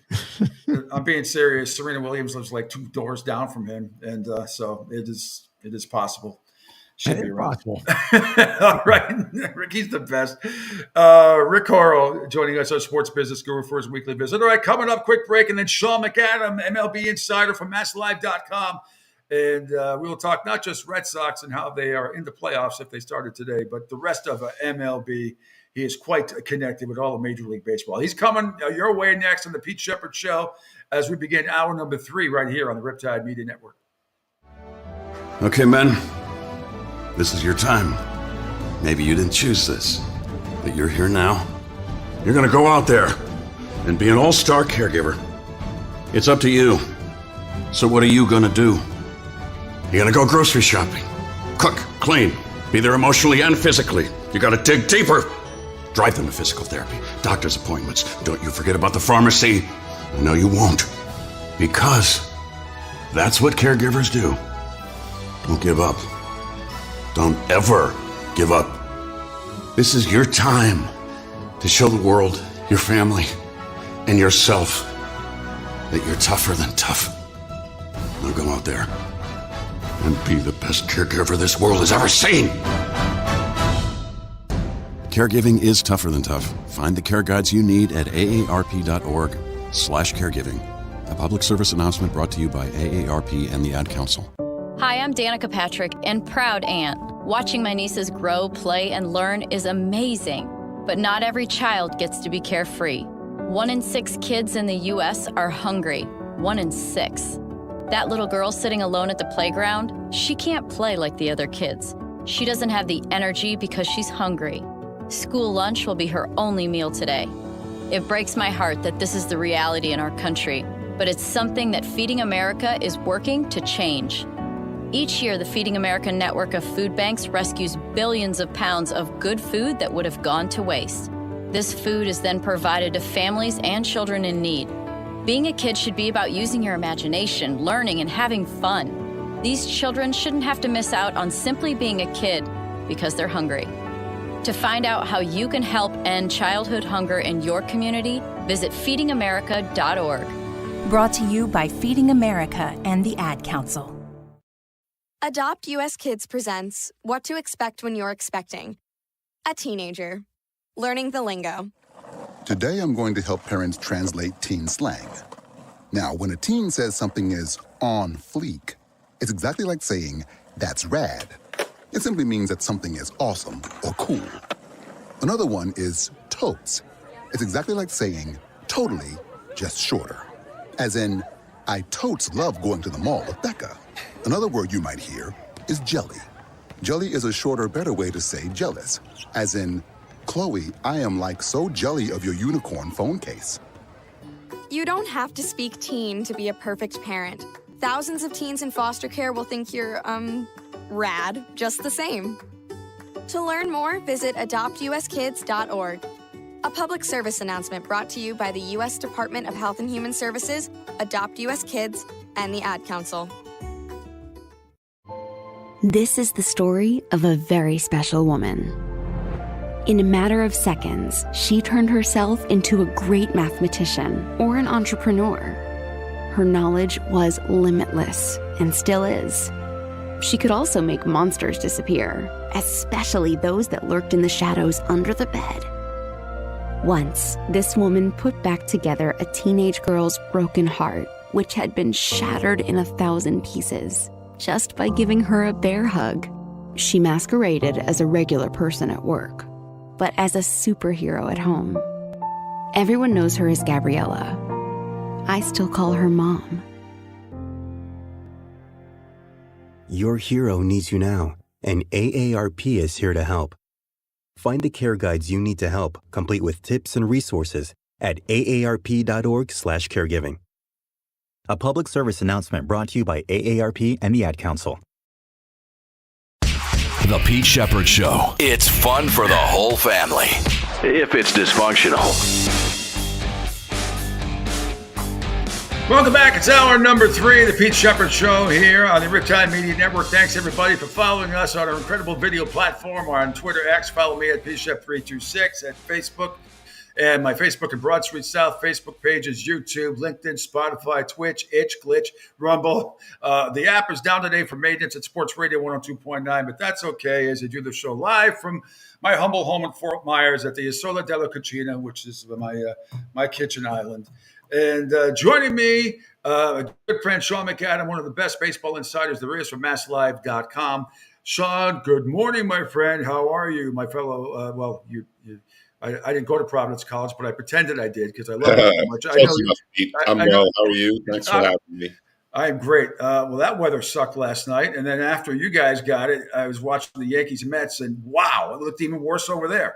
Yeah, pretty heavy rain for about an hour and 40 minutes at Fenway before they banged it. And they'll make it up as part of a day-night doubleheader in August when the Blue Jays come back. But we had some thunder and lightning. We had flooding on the field, flooding in the ballpark. As you know, that is an How are the rats? How are the rats? I think they swam to safety before it got too bad. But Citi Field, it actually, I mean, I saw the highlights of Fenway. I saw down in the stairwells and all that stuff. But but Citi Field, it looked worse over there. That was awful. And I saw some of the tee. Oh my God! I mean, I think it was part of the green light. That looked terrible. Yeah, it was. It was quite a storm, and there had been some projections of some rain during the game, but I don't think anybody expected it to be the volume that we got. But as I said, it rained very hard for a couple of hours, so there was just no way of being able to get that one in. And knowing how patient media people are, how patient, when did the bickering start about when they should call the game? 15 minutes, 20 minutes, an hour? I don't think it took that long, Pete. I think there was some complaining before we got to the 15-minute mark, but it's funny. A lot of you could look around. The lower bowl was empty because the rain was pretty heavy, but for much of the delay, the upper grandstand and all the seats that are at least somewhat protected at Fenway, people stayed and hung out and were there until the end when they pulled the plug at about, I don't know, 9:20, I guess it was. So people were fairly patient. Well, this team still, long last, you didn't see John Henry floating around there, did you? He didn't get flushed out, did he? No. Not that I'm aware of, Pete. All right, let's talk about this Red Sox team first before we get into the rest of Major League Baseball and get your thoughts on some things. And I'm still angry at this team. They're making me care. They're making me pay another month for the baseball package. I saw a quote from Lou Merlone the other day that I thought was interesting. And when you start looking at the numbers, he thinks there's maybe 4, maybe even 5 potential all-stars on this Red Sox team. The fact they are where they are now, Sean, I remember talking to you and Buck in the past. And before the season started, a bunch of if. Well, a lot of those have come to fruition. I am shocked. And overall, it's been a pretty fun team to watch, particularly this last month and a half. Yeah, it has. They've sort of developed a unique offensive identity that you would not normally associate with the Red Sox as a franchise historically, and that is speed. They're using guys like Jaron Duran and David Hamilton and Ceddanne Rafaela to put some pressure on the opposition. And when you have those guys lined up as they do once the lineup flips 9-1-2 often, I'd be hard-pressed to recall three guys with that kind of ability lined up right in a row in all the time I've been following the Red Sox, which goes back to 1967. So that puts that into perspective. They do have some power. There are occasions where they rely on the long ball. They had a game last week in Toronto where they hit 4 home runs, and they're in the top 10 in terms of home runs hit. But they also lead the league in triples and lead the league in stolen bases. So that's an aspect of this Red Sox team that people did not expect to see. And that, coupled with some pretty good pitching, they're still a top 5 or 6 team when it comes to starter ERA in all of Major League Baseball. Kind of a rough night the other night for Brian Bayo. 2 1/3 innings against Toronto. That was the shortest non-opener appearance for a starter this year. For the most part, the rotation has been able to give them 5 and 6 innings pretty consistently. That's ensured that the bullpen hasn't been overworked. And, here they are, at least on the periphery of the wild card chase as we get close to July. Yeah, just updating the standings here. Yeah, if it started today, they would be in. They are half a game ahead of the Royals. And they'd be right there, be the Orioles, Twins, and Red Sox, which I can't believe on June 27th I'm saying. Now, the big question is, if this continues for another couple of weeks here, 3 weeks before the trading, when's the trade? The 13th, 14th, around that time? July 30th. July 30th. Okay. Well, they got almost a month. And if they hanging around, what are the I mean, are they going to be buyers or are they going to be sellers? What do you think is John Henry and company going to be allowed to? What do you think they'll do here if they're right there? I don't think a ton of this is going to be financially motivated, Pete. When you're picking up players, for the most part, you're talking about rentals. And with 2 months to go in the season, you're talking about a third of the remaining salary. So, you pick up a player who's making $10 million for the final 2 months, you're responsible for a little bit more than $3 million. I don't think that's going to be much of a factor in deciding what they do or don't do. I think this is going to largely be left up to Craig Breslow to make the determination about whether this team has a legitimate chance at not only getting into the postseason, but doing some damage when they get there. So, it's one thing if they're a game up or behind or whatever as we get into the final week of July. But I think Breslow's got to be convinced that this is a worthy investment and that instead of selling off pieces like Kenley Jansen and Chris Martin and Nick Pivetta and Tyler O'Neill, and I just named 4 free agents to be for the Red Sox this winter, instead of selling them off, he's got to be convinced that this team has a legitimate chance to make a significant run in October, the way the Diamondbacks did last year, getting in as the last wild card and then getting to the World Series. They didn't win it, but they got to the World Series, won the National League pennant. Or the year before that, the Philadelphia Phillies, who won 87 games and also got all the way to the World Series. I think if he's convinced that they have a rational and logical pathway to go deep into October, he'll invest. I think anything other than that, he's more likely to, save up and live to play another day. And that means capitalizing on selling off some of those assets, deepening the prospect inventory for the future, and reloading for 25 and 26. Sean, who's been of the starters, of the everyday starters, who has surprised you the most thus far? I think you could point to a couple of people. Jaron Duran has had a real breakthrough season, and I'm sure that's one of the people that Lou talked about as a deserving all-star. He's got an OPS over 800. He's got 20 stolen bases. I think he's got 6 or 7 home runs at the top of the order. And he's made himself into a far better defender in the outfield than he was the last year or two. Last year, he was a pretty good corner guy, but the metrics were not kind to him in center. He's made some improvements, and now he is a better than average center fielder and a very, very good left fielder.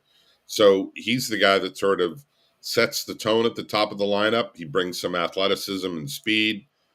He's got 10 triples already. So, that's the kind of season he's having. He's really emerged. And I would say David Hamilton is another guy that has surprised people, particularly when you look at where he was as recently as April. When Trevor Story goes down, the Red Sox bring him up from AAA Worcester, and he's a disaster for the first couple of weeks. He makes like 4 errors, some base running mistakes, doesn't hit.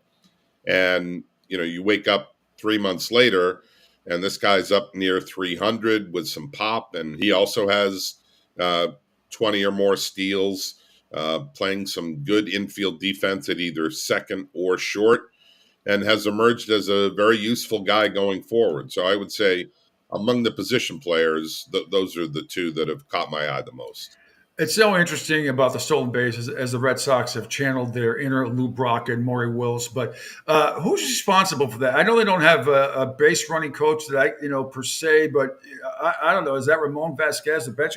Who's responsible? Kyle Hudson, the third base coach who doubles as the outfield instructor. He's the base running instructor, and he actually, I think, deserves much of the credit there in instilling kind of a confidence in them, working with those guys on timing, looking for tells from that night's starting pitcher. He's very detail-oriented, and the guys really like him. So I think a fair amount of credit has to go to him. But you also have to have some speed and raw athleticism, and those 3 guys all do. It would be fascinating to line them all up. I'm talking about Duran, Hamilton, and Rafaela, and see who wins a race. It'd be a pretty good one. But you can have all the instruction and attitude and everything else, but you've got to have some raw speed, and for a change, the Red Sox have that in those 3 guys. It's amazing. Well, we'll see what happens here. They've, they played a lot of the good teams tough, which is pretty impressive. And you see, the Yankees are reeling right now, but Baltimore's catching up. They're on a game behind the Yankees. Are you surprised how much the Mets have just blasted this team? And Garrett Cole looked like caca the other night. Absolute dog poop. Yeah. This guy did not have a spring training. Yeah. He missed the first 2.5 months. They were thrilled that they were able to avoid surgery. But it's not as if you're going to, as we saw with those guys who signed very late, a couple of the free agents, ultimately that catches up to you. Whether it's Blake Snell or some others who didn't have the benefit of spring training, that's what Cole is going through. I'm sure the the Yankees are happy that he's healthy. And, they've had the kind of first 3 months where they've built up a nice record and they have a bit of a cushion. They're obviously going to be part of the postseason, whether they hold off Baltimore and win the division or not. So they have some time to get Cole right, but it's probably not a big surprise that he struggled in his first 2. And right now, Aaron Judge is going to be the MVP right now, right? In the American League. Yeah, I would think so. Although, Soto's had a terrific first few months as a Yankee too. And the combination of those two back-to-back 2 and 3 in the lineup has made them, a pretty imposing bunch. But they've kind of done it with those 2 guys. When you look around the rest of that lineup, whether it's Torres or Rizzo. LeMahieu's missed a lot of time. Stanton, in a shocking development, is now injured again. So, it's not necessarily a deep lineup, although Volpe has, become a nice addition at the top of the lineup. So 1 through 3 is probably as good as you're going to get, but a lot of it was built on the fact that Heel and Rodon had pitched so well, and now they're having some issues. So it'll be interesting to see how they deal with some of these recent challenges. No question. Speaking with Sean McAdam from MassLive.com, one of the best MLB insiders on the planet. We'll get to Angels, Philadelphia Phillies team. They are solid. They just seem to hit a bunch of home runs in bunches every single game. I got to ask you, did you see what happened? That almost happened to Shohei Ohtani last night?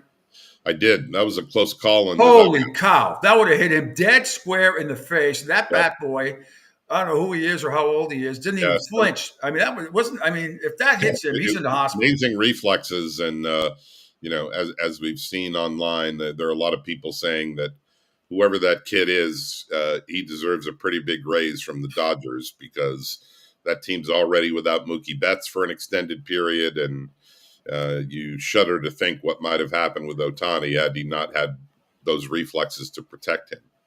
And the Dodgers still, though, with an 8.5 comfortable lead over the San Diego Padres. My boy, Mr. King from Bishop Hendricken High School, got traded there. He's doing pretty well. So I'm kind of rooting for him. I always root for my high school guys to do well. But I don't know. Can the Padres make a run at the Dodgers, you think, at some point? I don't think so. The Dodgers have dealt with some injuries. They have some health questions with their pitching staff. But the talent just seems too deep on that roster. And, the Padres are also dealing with major injuries. We mentioned Bogarts. Yeah. They're missing a lot of people there that are going to make it difficult to make much of a second half charge. I would say their best path would be as a wild card. And the fact that, the National League is so top heavy, where you've got kind of the division leaders, the Phillies, the Brewers, and the Dodgers all sitting on pretty comfortable leads. And then everybody else, even when you're not at 500, you're still in the wild card race in the National League. So if you're the Padres, you just need, a ticket to get in. And we've seen what's happened in the National League the last 2 years. I mentioned it earlier with the Diamondbacks and Phillies. You get in and you're healthy and you get on a roll, you can surprise people. But I don't see a scenario by which the Padres overtake the Dodgers. Well, let's talk about the Philadelphia Phillies for a second. Also, Turnbull goes up against the Tigers last night. Did pretty well. He pitched 3 innings, but I know at the beginning of the season, some Philly fans were concerned about the depth of the bullpen and everything else. But I think they used 6 relievers last night. All did very well. On the whole, how for real is this Philadelphia Phillies team? Can they win the whole thing? Yeah, I think so. The thing that would concern me, I still think they have some defensive lapses. They're not a great defensive team, and sometimes that's tough to overcome in October, where mistakes get magnified. But they've got a ferocious lineup. They've got some players who love the big moment, like Schwarber, and of course Harper. Bohm has taken his game to another level this year. Mm-hmm. But, to me, the big thing with them is the rotation. And they've got guys who have been there, who provide innings. And I do worry a little bit about the 9th inning and what they're going to get out of Kimbrel and not Kimbrel, but, what they're going to get from the 9th inning. They moved on from Kimbrel. That didn't work. No. Really not working that well in Baltimore for him either. I would expect that Dombrowski is going to be pretty active at the deadline to give them some other options in the 7th, 8th, and 9th inning. That seems to be the one area that could use an upgrade. If the Red Sox move Kenley Jansen, which has been speculated, that would make some sense there for those two teams to see if they can't work a deal out. But the Phillies look very strong, as I said, particularly when you look at, the kind of starters that they can run out there one game after another. And it's a mix of younger guys and veterans. So there's a lot to like about the Phillies. And lastly, though, the Texas Rangers, I know their GM, Chris Young, they made a bunch of moves yesterday. I'm still not amazed. I'm still kind of in mini shock over how the defending world champions, what's happened. I know what happens in sports. Look, we've seen the Red Sox go from first to last to first a couple of times. But are you still a little perplexed by this Texas Rangers team overall and where they sit now on June 27th? You knew that they were going to miss, a couple of big horses in that rotation for the first half of the year. And it was on them to not fall out of contention. And thanks to the fact that Houston has also struggled and that even Seattle in first place hasn't run off and created all that big a separation between themselves and other teams behind them, I still think there might be time for the Rangers to rally here in the second half if they're, able to get both Scherzer and DeGrom to be part of that rotation again. You take those two guys healthy and Eovaldi, and pretty soon you've got a pretty formidable 1, 2, and 3 there. But they can't wait much longer to make their move either. All right. I want to ask if you went to the Celtics parade. I'm sure you were invited to turn them down because you're busy. But the yeah, I wasn't able to make it, Pete. you and Perk weren't able to make it. That's a shame. Shaw, you're the best. Always a pleasure, and best of luck. Have fun tonight. May you not get into another rain delay because there's nothing. It's actually an off night, Pete. Oh, it's right off night. You're right. The doubleheader's in August, right? That's when it's going to be. Yeah. Okay. Well, enjoy your off night. And we will talk soon. Thanks so much for joining me. Really appreciate it. Thanks for having me, Pete. All righty. There it is. Sean McAdam, one of the best from MassLive.com and MLB Insider as well. And really likes your Phillies' chances of winning the whole thing. So do I. I mean, they're a fun team to watch, Angel. Yep, I hope so. I hope Sean is right because other than being a fan for the work that he does and the coverage that he does, but I really hope because Lord knows we got there close, missed it. Seems like forever since 2008, but I'm hoping that we don't have to wait another 80 or 100 years just to win another one. But yeah, I hope so. The way it's right now is good. 80 or 100 years. He won it in 1980 with Michael Jack Schmidt. And 86 years is how long I had to wait, which is why my email address still says 1918. Back in the day. But by the way, also for those who want to know as well, the latest from IonTV.com, Pinellas, lane blockage reported northbound frontage road near Sunset Point Road due to a vehicle crash. So if you are in that area, just give yourself a little bit of extra time.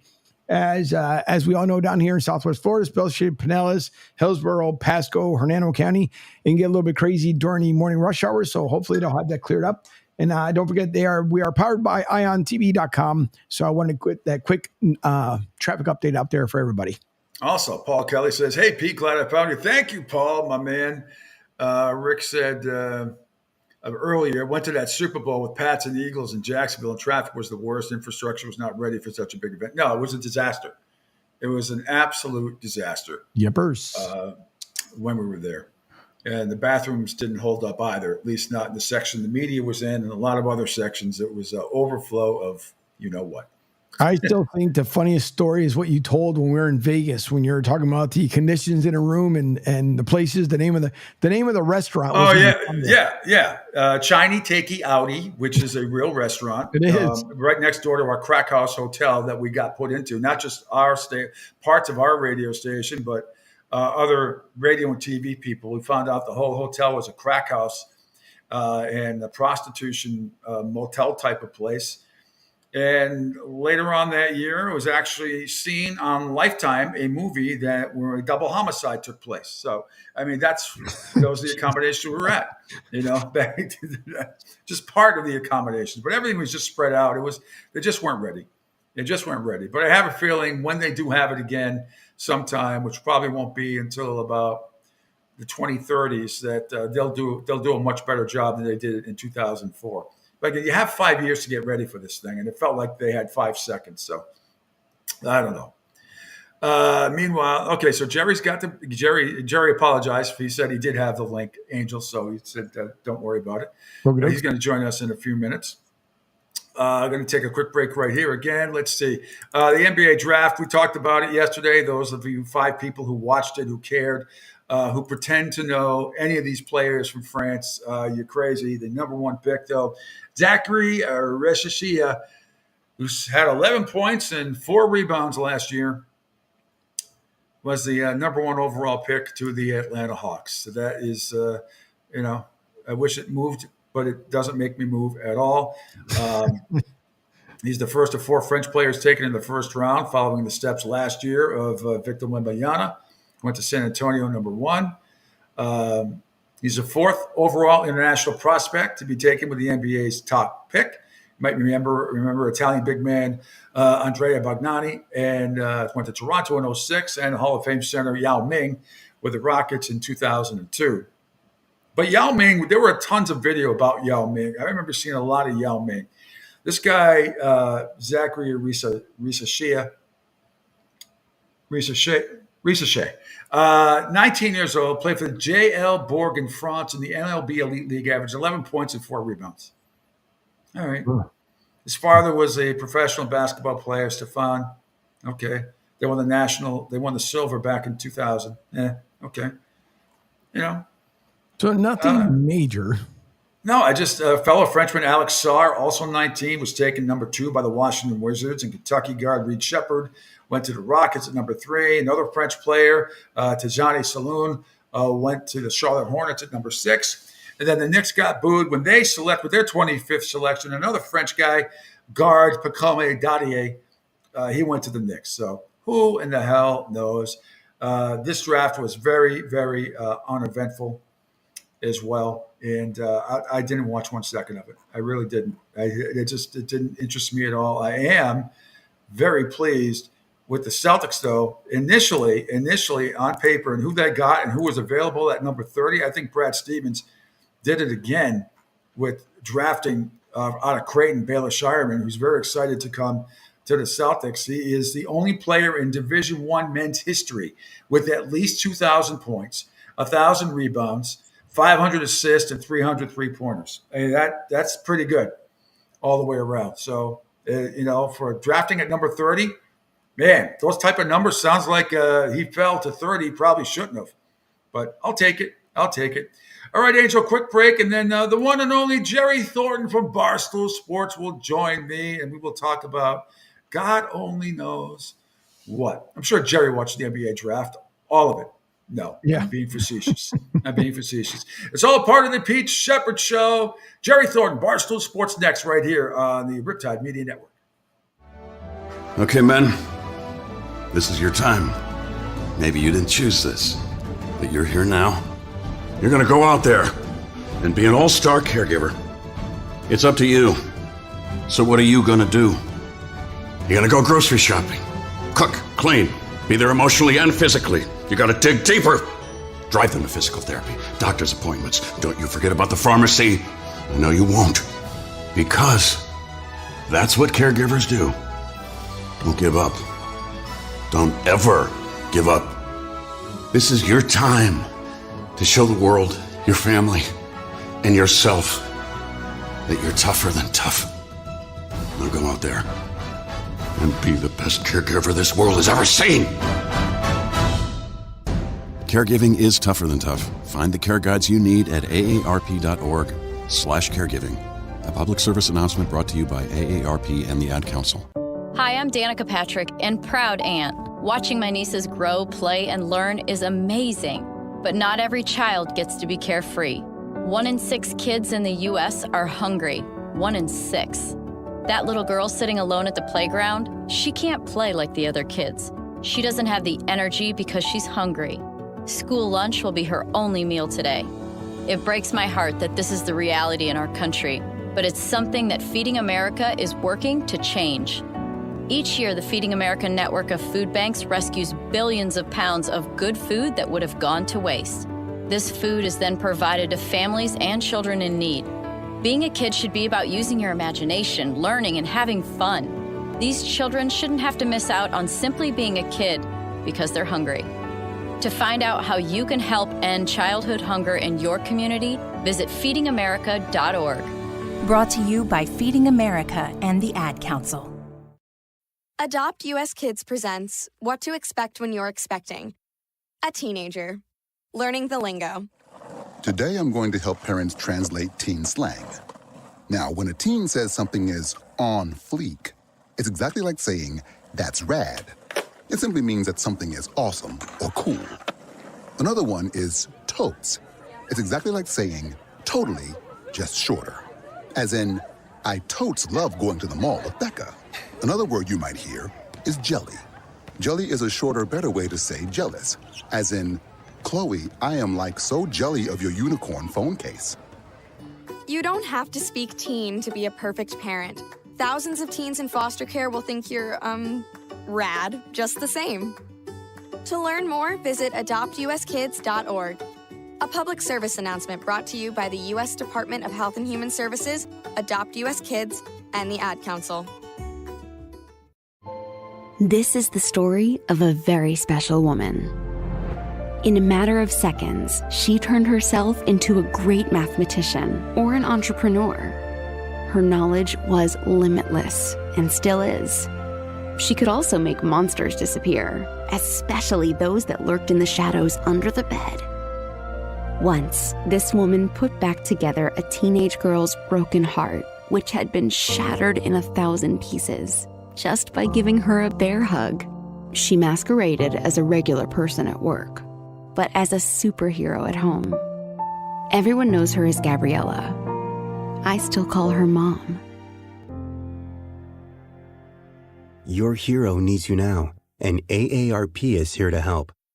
Find the care guides you need to help, complete with tips and resources at aarp.org/caregiving. A public service announcement brought to you by AARP and the Ad Council. You're listening to The Pete Sheppard Show on the Riptide Media Network. Back here, final segment of the Pete Sheppard Show, and one of my favorite people on the Riptide Media Network, one of my favorite people from Barstool Sports, the one and only Jerry Thorne. And I am really in a conundrum here, or as Brother Paddock used to say in my freshman English, Mr. Pete, extricate us from this quagmire. My quagmire with Jerry is I don't know where to begin. I don't know where to begin with him because I haven't talked to him since it's been a couple of weeks. You've been busy. I've been busy. Then I was on vacation. I don't know which story I'm more fascinated with your opinion about. Tom Brady saying, how you doing? Nice to see you, Jerry. I know you went orgasmic. Anything? Nope. You're not hearing me? Oh, okay. Me? Oh, sorry. Hang on.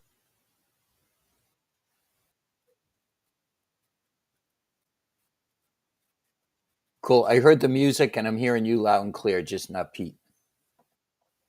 Okay. Okay. Okay, here we are. Can you hear me now, Jerry? Loud and clear, Peter. How you doing, my friend? Good. Okay, so let me get back to what I was saying before I was rudely interrupted by myself. I don't know where to begin with you. I'm in a conundrum. I don't know because I haven't talked to you in a couple of weeks because you've been busy. I've been busy on vacation, all that stuff. Sure. Where should I begin? The Celtics parade, Tom Brady with the "How you doing? Nice to see you," Brady night, or the Karen Reed jury, which I really, until I went up and saw Glenn get inducted into the Masters Broadcasters Hall of Fame, I really wasn't keeping track of it. This thing is like the OJ trial up there. I know the jury is still deliberating for the third day. I kind of know some of it and all that stuff. Everybody I've talked to, I think she's incredibly innocent. Yes. Whatever that means. But I don't know. You tell me where you want to begin. Karen Reed, Celtics parade, Tom Brady giving you an orgasm on yeah.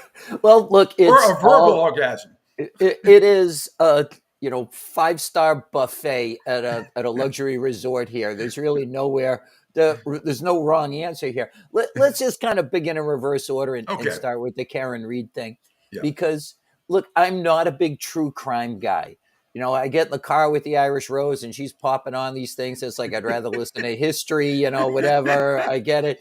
And you know what? And besides, it's always the husband or the wife. And, when she's listening to stuff and she figures it out in 30 seconds, I'm like, so what are we going to do for the next 28 minutes while we're listening to this track? But anyway, this thing, I wrote about it once during the pretrial process, just because something particularly crazy happened. And it was evidence came out. This is, again, before he took testimony, that one cop was butt dialing another at 2:27 in the morning while he was asleep. Another cop, the second cop, butt dialed the first one back again at 2:27 in the morning while he was making sweet love with his wife. And I thought to myself, remember in The Shining where he goes, are you a married man, Jeeves? Are you a married man? Are you? Like, if you are a married man, you know that nowhere within 5 hours, plus or minus 2:27 in the morning, are you having hot monkey love with the missus. It just doesn't happen. And so already now I'm down the rabbit hole of how much BS there is around this thing. And like, I mock it and you're laughing and we all do. It's a circus in so many ways. And then you have to kind of remind yourself, a Boston police officer who, by all accounts, served with distinction and was a nice person who took in his niece and nephew after both their parents died of illnesses. And so this was a good guy who was left to die in the snow by somebody. And it's hard to think that the state has made any sort of case that it was his girlfriend with whom he had a pretty good relationship, backed up her car on purpose, intentionally, in a plot to commit murder by taillight. You know what I mean? Like in this game of Clue, to say it was Karen Reed with the taillight on Fairview Road is just preposterous. Or he went into the house, it went pear-shaped, there was some bad blood there. Clearly, everyone who was in the house who testified has established beyond a reasonable doubt that they're a mouth-breathing imbecile. Male, female, young, old, they're all knuckleheads. And there's dog marks all up and down his arm that the state is trying to say, oh no, that's from the little pieces of polycarbonate plastic from her taillight. It's nuts. And then more than anything, Pete, when I'm fascinated by this, and I must have written like over a dozen posts about this as the trials unfolded. It's really us exporting mass hole culture to the world. I was just amazed at the people. And I loved your one piece where you said, this committee owes Karen Reed an apology, Senator, an apology from Godfather. Yeah. Well, will you clear her name with the same energy with which you have besmirched it? Yes. The state police guy said this. They say that. The state police guy said this and this. I said, yeah, sure. Frank McDade. But there are about 36 lawyers on YouTube who just live stream the trial while they're in the corner of the screen, just comment in real time. And it's funny to watch them wince every time they say something like sidebar, Your Honor. Or there was one where they were texting a guy to come out to the bar on the night in question. And he was like, I don't really want to. So his buddies start calling him a pussy. Yeah. Raise your hand if you've ever responded to that kind of a taunt. Yes, my hand is up. Yeah. And then they told him Sully's in the bar. Now, what does that mean? I mean, that could mean a lot. I know. I'm from Weymouth, which is also in Norfolk County. Yeah. Had I not moved as a young man, I would have been in that jury pool. And if you walk into any bar in Canton, Weymouth, or anywhere in between, and you go, hey, Sully, 47% of people will turn their heads. But I mean, have you been glued to this? I could not believe when I was up in Quincy at the Marriott, in Boston Marriott, By the way, it took me an hour and 18 minutes to get from Logan by Uber to the Quincy Marriott at 3:15 on a Wednesday. An hour and 18 minutes to go 9 miles. What the fuck? I mean, thanks, America, for giving us $24 billion to build a tunnel to shave 10 minutes off the airport, right? It's no better. It's worse than it ever was. Before I get to my next, but you know what's scary? When I went back, I was there Wednesday, left on Friday. We're going back through the Ted Williams Tunnel, right? To the airport in Uber, and this is hard, all of a sudden it gets backed up a little bit. What is this? There was a gigantic puddle, like 15 yards of water, about 2 feet in the freaking tunnel. And there's no way that comes from any place except the ocean underground, which is built it wasn't a leak from the top because it was only for that one spot on the bottom. Like, is this still going on over there? That was dangerous. Right. And the fact that they even have the audacity to call it a leak. No, a leak is something you put a pan underneath. You know what I mean? You're under Boston Harbor. It should be bone dry, or else we have serious issues. But, hey, they didn't kill the job. All that overtime was all racked up. No one knows what happened. All the heavy equipment, where that all went. Oh, yeah. It's just, welcome to my world. You were smart enough to get out of here. I'm dug in here like a tick, like a big bloated tick, just continuing to suck the blood out of this place. Yeah. Well, but I want to get to the fascination. I mean, it's all anybody was talking about. This is during the Celtics and Brady night and everything else. But I was with a couple of friends, and just absolutely everybody is just glued to this thing and not just Massachusetts. I think a lot of it's captivated all of New England. Are you one of those guys too? Are you like you have to watch? I know people are planning their days around this, calling in sick to work so they can watch the trial. And then I had other people that I know and respect are out protesting or they're holding signs up. I don't know why people waste. What do they think that's going to accomplish? What is that going to accomplish? Protesting outside a courthouse or going to people's houses in Canton with signs that say whatever they say? What good is that do? Don't you have homes? Don't you have jobs? Like Judge Smales in the locker room at Bushwick. Don't you have homes? The guy's playing poker. Understand that I worked for the Massachusetts trial court for 17 years. Yes. And I quickly established to everyone, I'm not paying attention to this trial. Like, we'd be at recess and I'd have lawyers come up and go, hey, how do you think it's going? And I'd go, I'll be honest with you. I'm on my phone.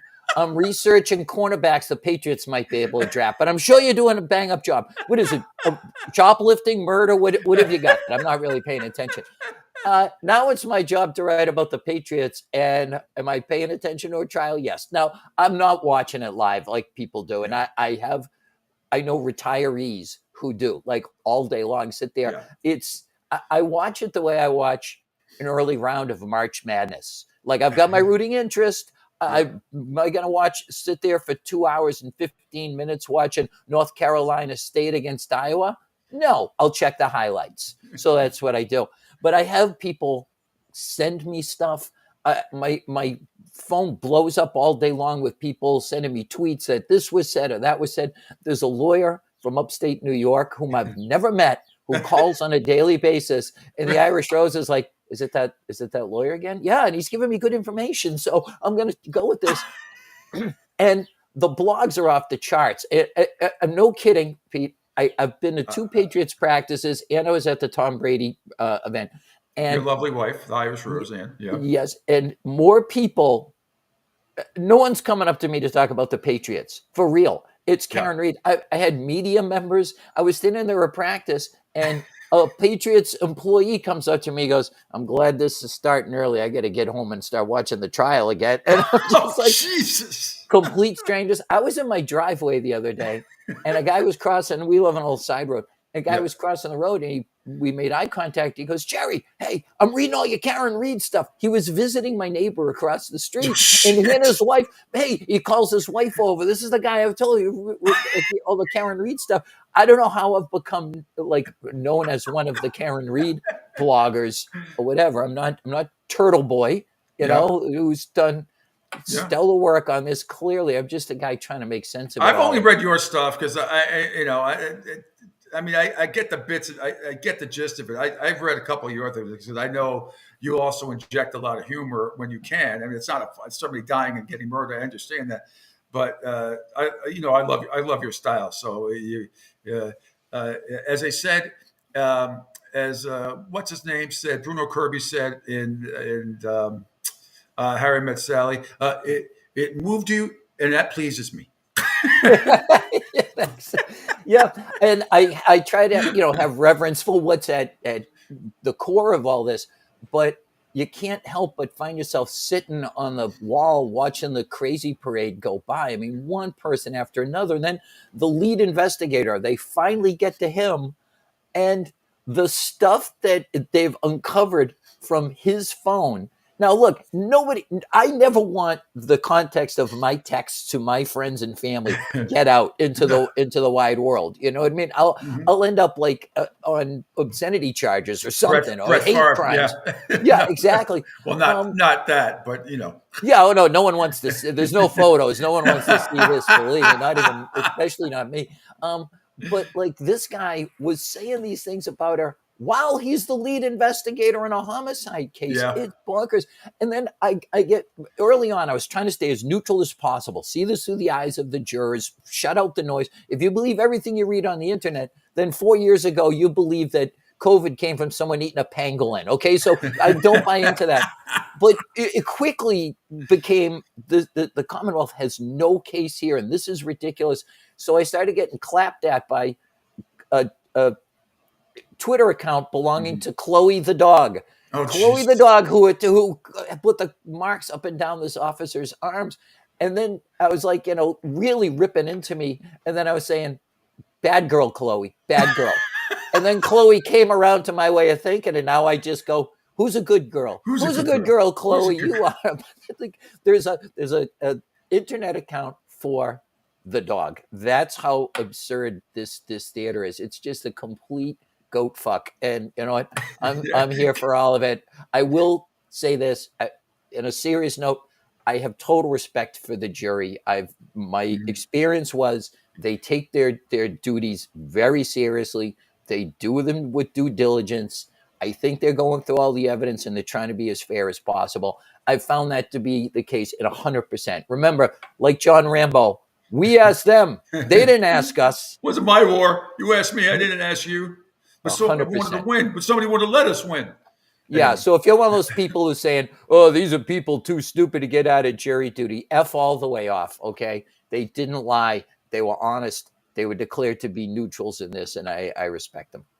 Yeah, absolutely. Now, just real quick, Tanya, you being a former officer of the court back do you get called for jury duty, or did you back then, or were you? I received a notice recently. Anyone can be called, and then they can sort it out. My guess is I was called, but then they canceled jurors, so my name's still out there to be picked again. I imagine it would be hard for any lawyer to put me on just because I kind of know how the sausage is made a little bit, But then again, listen, I knew 2 probation officers who were put on the same jury, and the punchline is they were husband and wife, and they were picked and selected for the same jury. And I was like, well, that's ridiculous because you're husband and wife, so you can't get a unanimous verdict. Well, wouldn't they get recused because of that? Just that alone, or at least one of them? It's up to the attorneys. I mean, and if they ask me, would you favor a police officer's testimony over someone else? I think I could honestly say, no, I would do my best to be fair and impartial, but they can bump you off for no reason at all. Like they don't have to give any reason. I imagine in my case that would be it. Because again, I've just done too many of these things, and I worked with juries particularly. That was kind of my bailiwick, and which I liked. My thing was to every day just go, look, I get it. You guys didn't ask to be here. We're going to make this as pleasant as possible for you, and I think I did a good job at that. But just at the same time, I wouldn't mind getting picked for a jury because no one ever asked my opinion about anything important. What? I get a chance to play God with somebody else's life? Sign me up for that. As it is, I'm barely in charge of my own desk here. I'm 57 years old, Jerry. I have been called for jury duty in my life 3 times. Once in Boston, twice down here. How does that? This is supposed to be like your name's supposed to go up like every 3 years. I've been called 3 times in my life in 57 years. Well, from 18 years old, so figure 39 years. Right, 39 years. I've been only called 3 times. It is truly the most abnormal? random. It's truly the most random mathematical process in the world, because for every guy like you, there's somebody else who gets called every 3 years like clockwork. I know people that tell it's like my 10th time or whatever. So I've been called a couple times and, put on a shirt and tie and tried to have some respect for the process, yes, but I've never gotten selected. So in the meantime, I just will quietly pass judgment on everybody else in the world. That's the way I do it. The one time I got selected in Boston, what's the court over by Washington Street? Where they are? What's the court over there? You mean the federal court? Yeah. The Joe Moakley. Yeah, Joe Moakley, and I had to go there, and it was I'm not going to name name, but it was I got picked, and I remember we had just got back from the Super Bowl. Now I am leaving for Aruba the following week on vacation. We had just got back from the Super Bowl. My old program director, Jason, well, first of all, couldn't believe that I got called because you're in the media, you can't get called. I'm like, well, apparently they knew everything, and they didn't give a damn. So they called me in, and I got picked, and it was a date rape trial. I'll just say that's what it was. But it was the first time I was just fascinated by the whole thing. And, I was always a big, if I didn't do what I was doing now, I always kind of wanted to be a criminal attorney in my lifetime. I haven't watched, a ton of LA Law and Boston Legal. I mean, no bigger Denny Crane, Alan Shore fans than myself from 500 Boylston Street. But I was trying to process everything that I had learned from TV law. And then when you get to reality, man, it was a scene, man. It was a scene. It was something. And it only lasted, thank God it lasted 4 days, since I was leaving. I was supposed to leave 2 days on that Saturday. And we started on Monday and we got done on Thursday, actually. So it ended up being, I told the judge, I go, I'm leaving for Aruba. It's going to be 100. But anyway, we got to a unanimous decision. It was fascinating how we got there, but we did. And what was the verdict? He was not guilty. Okay. See, he was not guilty because it turns out there was a significant pattern with this person. 5, 6 other times, she had tried the same thing with different men, and it was there were other things involved. There was no bodily damage. There was no. The facts were clearly in his favor. It wasn't even remotely close. But we did have some disagreement. We did have some disagreements, and I wasn't the fourth person. I had it was. I remember it succinctly. It was a lot of them. I think we had 5 minutes. How many jury? 9, 8. It's 12.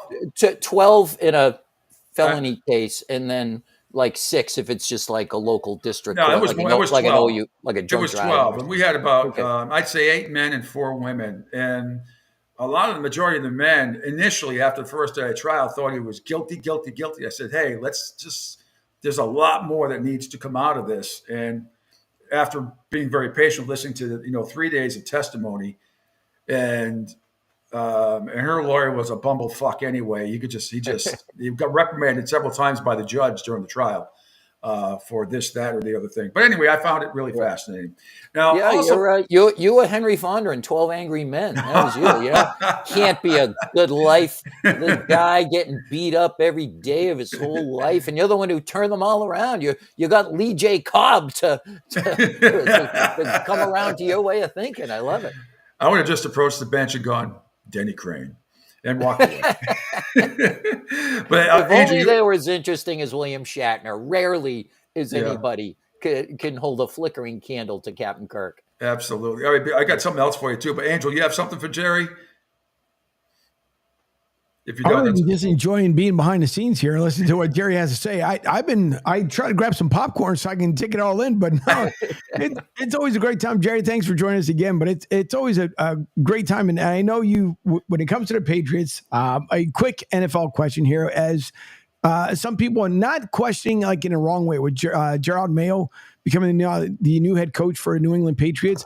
It's more of them thinking, did they make, and of course it's before training camp. So some people are saying, did the Patriots make the right pick? What, Drake May? No, or Gerard Mayo. Gerard Mayo. Okay, Mayo. when you said pick, I immediately went to draft pick. Listen, I know people not involved with the Patriots who just know Mayo personally. I've been with a really good friend of his years ago who just had the utmost respect for him. A lot of media people that have dealt with him, particularly Tommy Curran, no secret, he was co-host of his local regional cable show. Again, total respect for him. Whether that translates to being a good coach, we'll see. He was a coach the day they drafted him. He was made a team captain in his second year and was for the rest of his career. He's clearly got a great football mind and has the respect of everybody. But you know what? A lot of really successful coaches are like unrepentant a-holes. So, you know what I mean? Whether that translates into success on the field, we'll see.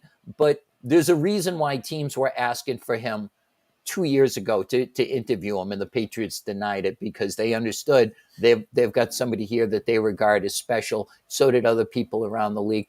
It's going to be fascinating to watch it play out. I've already seen it, like kind of in practices. They'll take more breaks and they'll gave them a day off in the middle of like mandatory mini camp and whatever. And so, if you're going to get rid of the greatest coach of all time, you better do it with a different approach. You know what I mean? Like, I don't want to, you can't just try to be Belichick light. You can't just try to be like, his understudy. You've got to try to do it in your own way. So far, it seems like he has.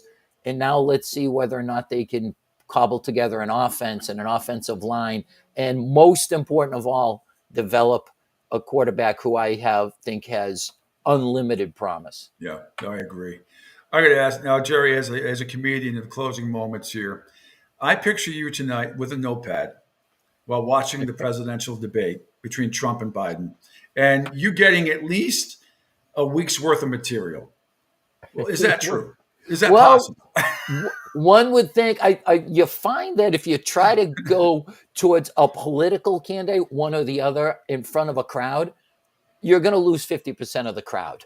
Or maybe a higher percentage because people just want to tune off out of this. I will be watching it and texting furiously with friends and family during the entire thing. And I can also tell you, Pete, I wrote about this 2 days ago.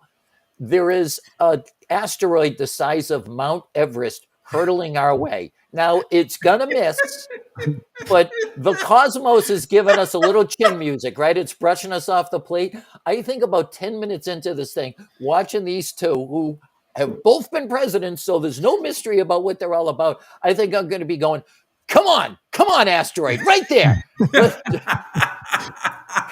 Well, I remember, go ahead. No, mammals had a good run. An asteroid wiped out the dinosaurs. We've had our chance. Clearly, we've mucked things up. So let's let the cockroaches take over. Rick says, I'll be watching the debate only because I love comedy. And speaking of that, I think Louis Black about, 15, 20 years ago, had one of the great lines. He used to rip all the politicians. He never went one way or the other.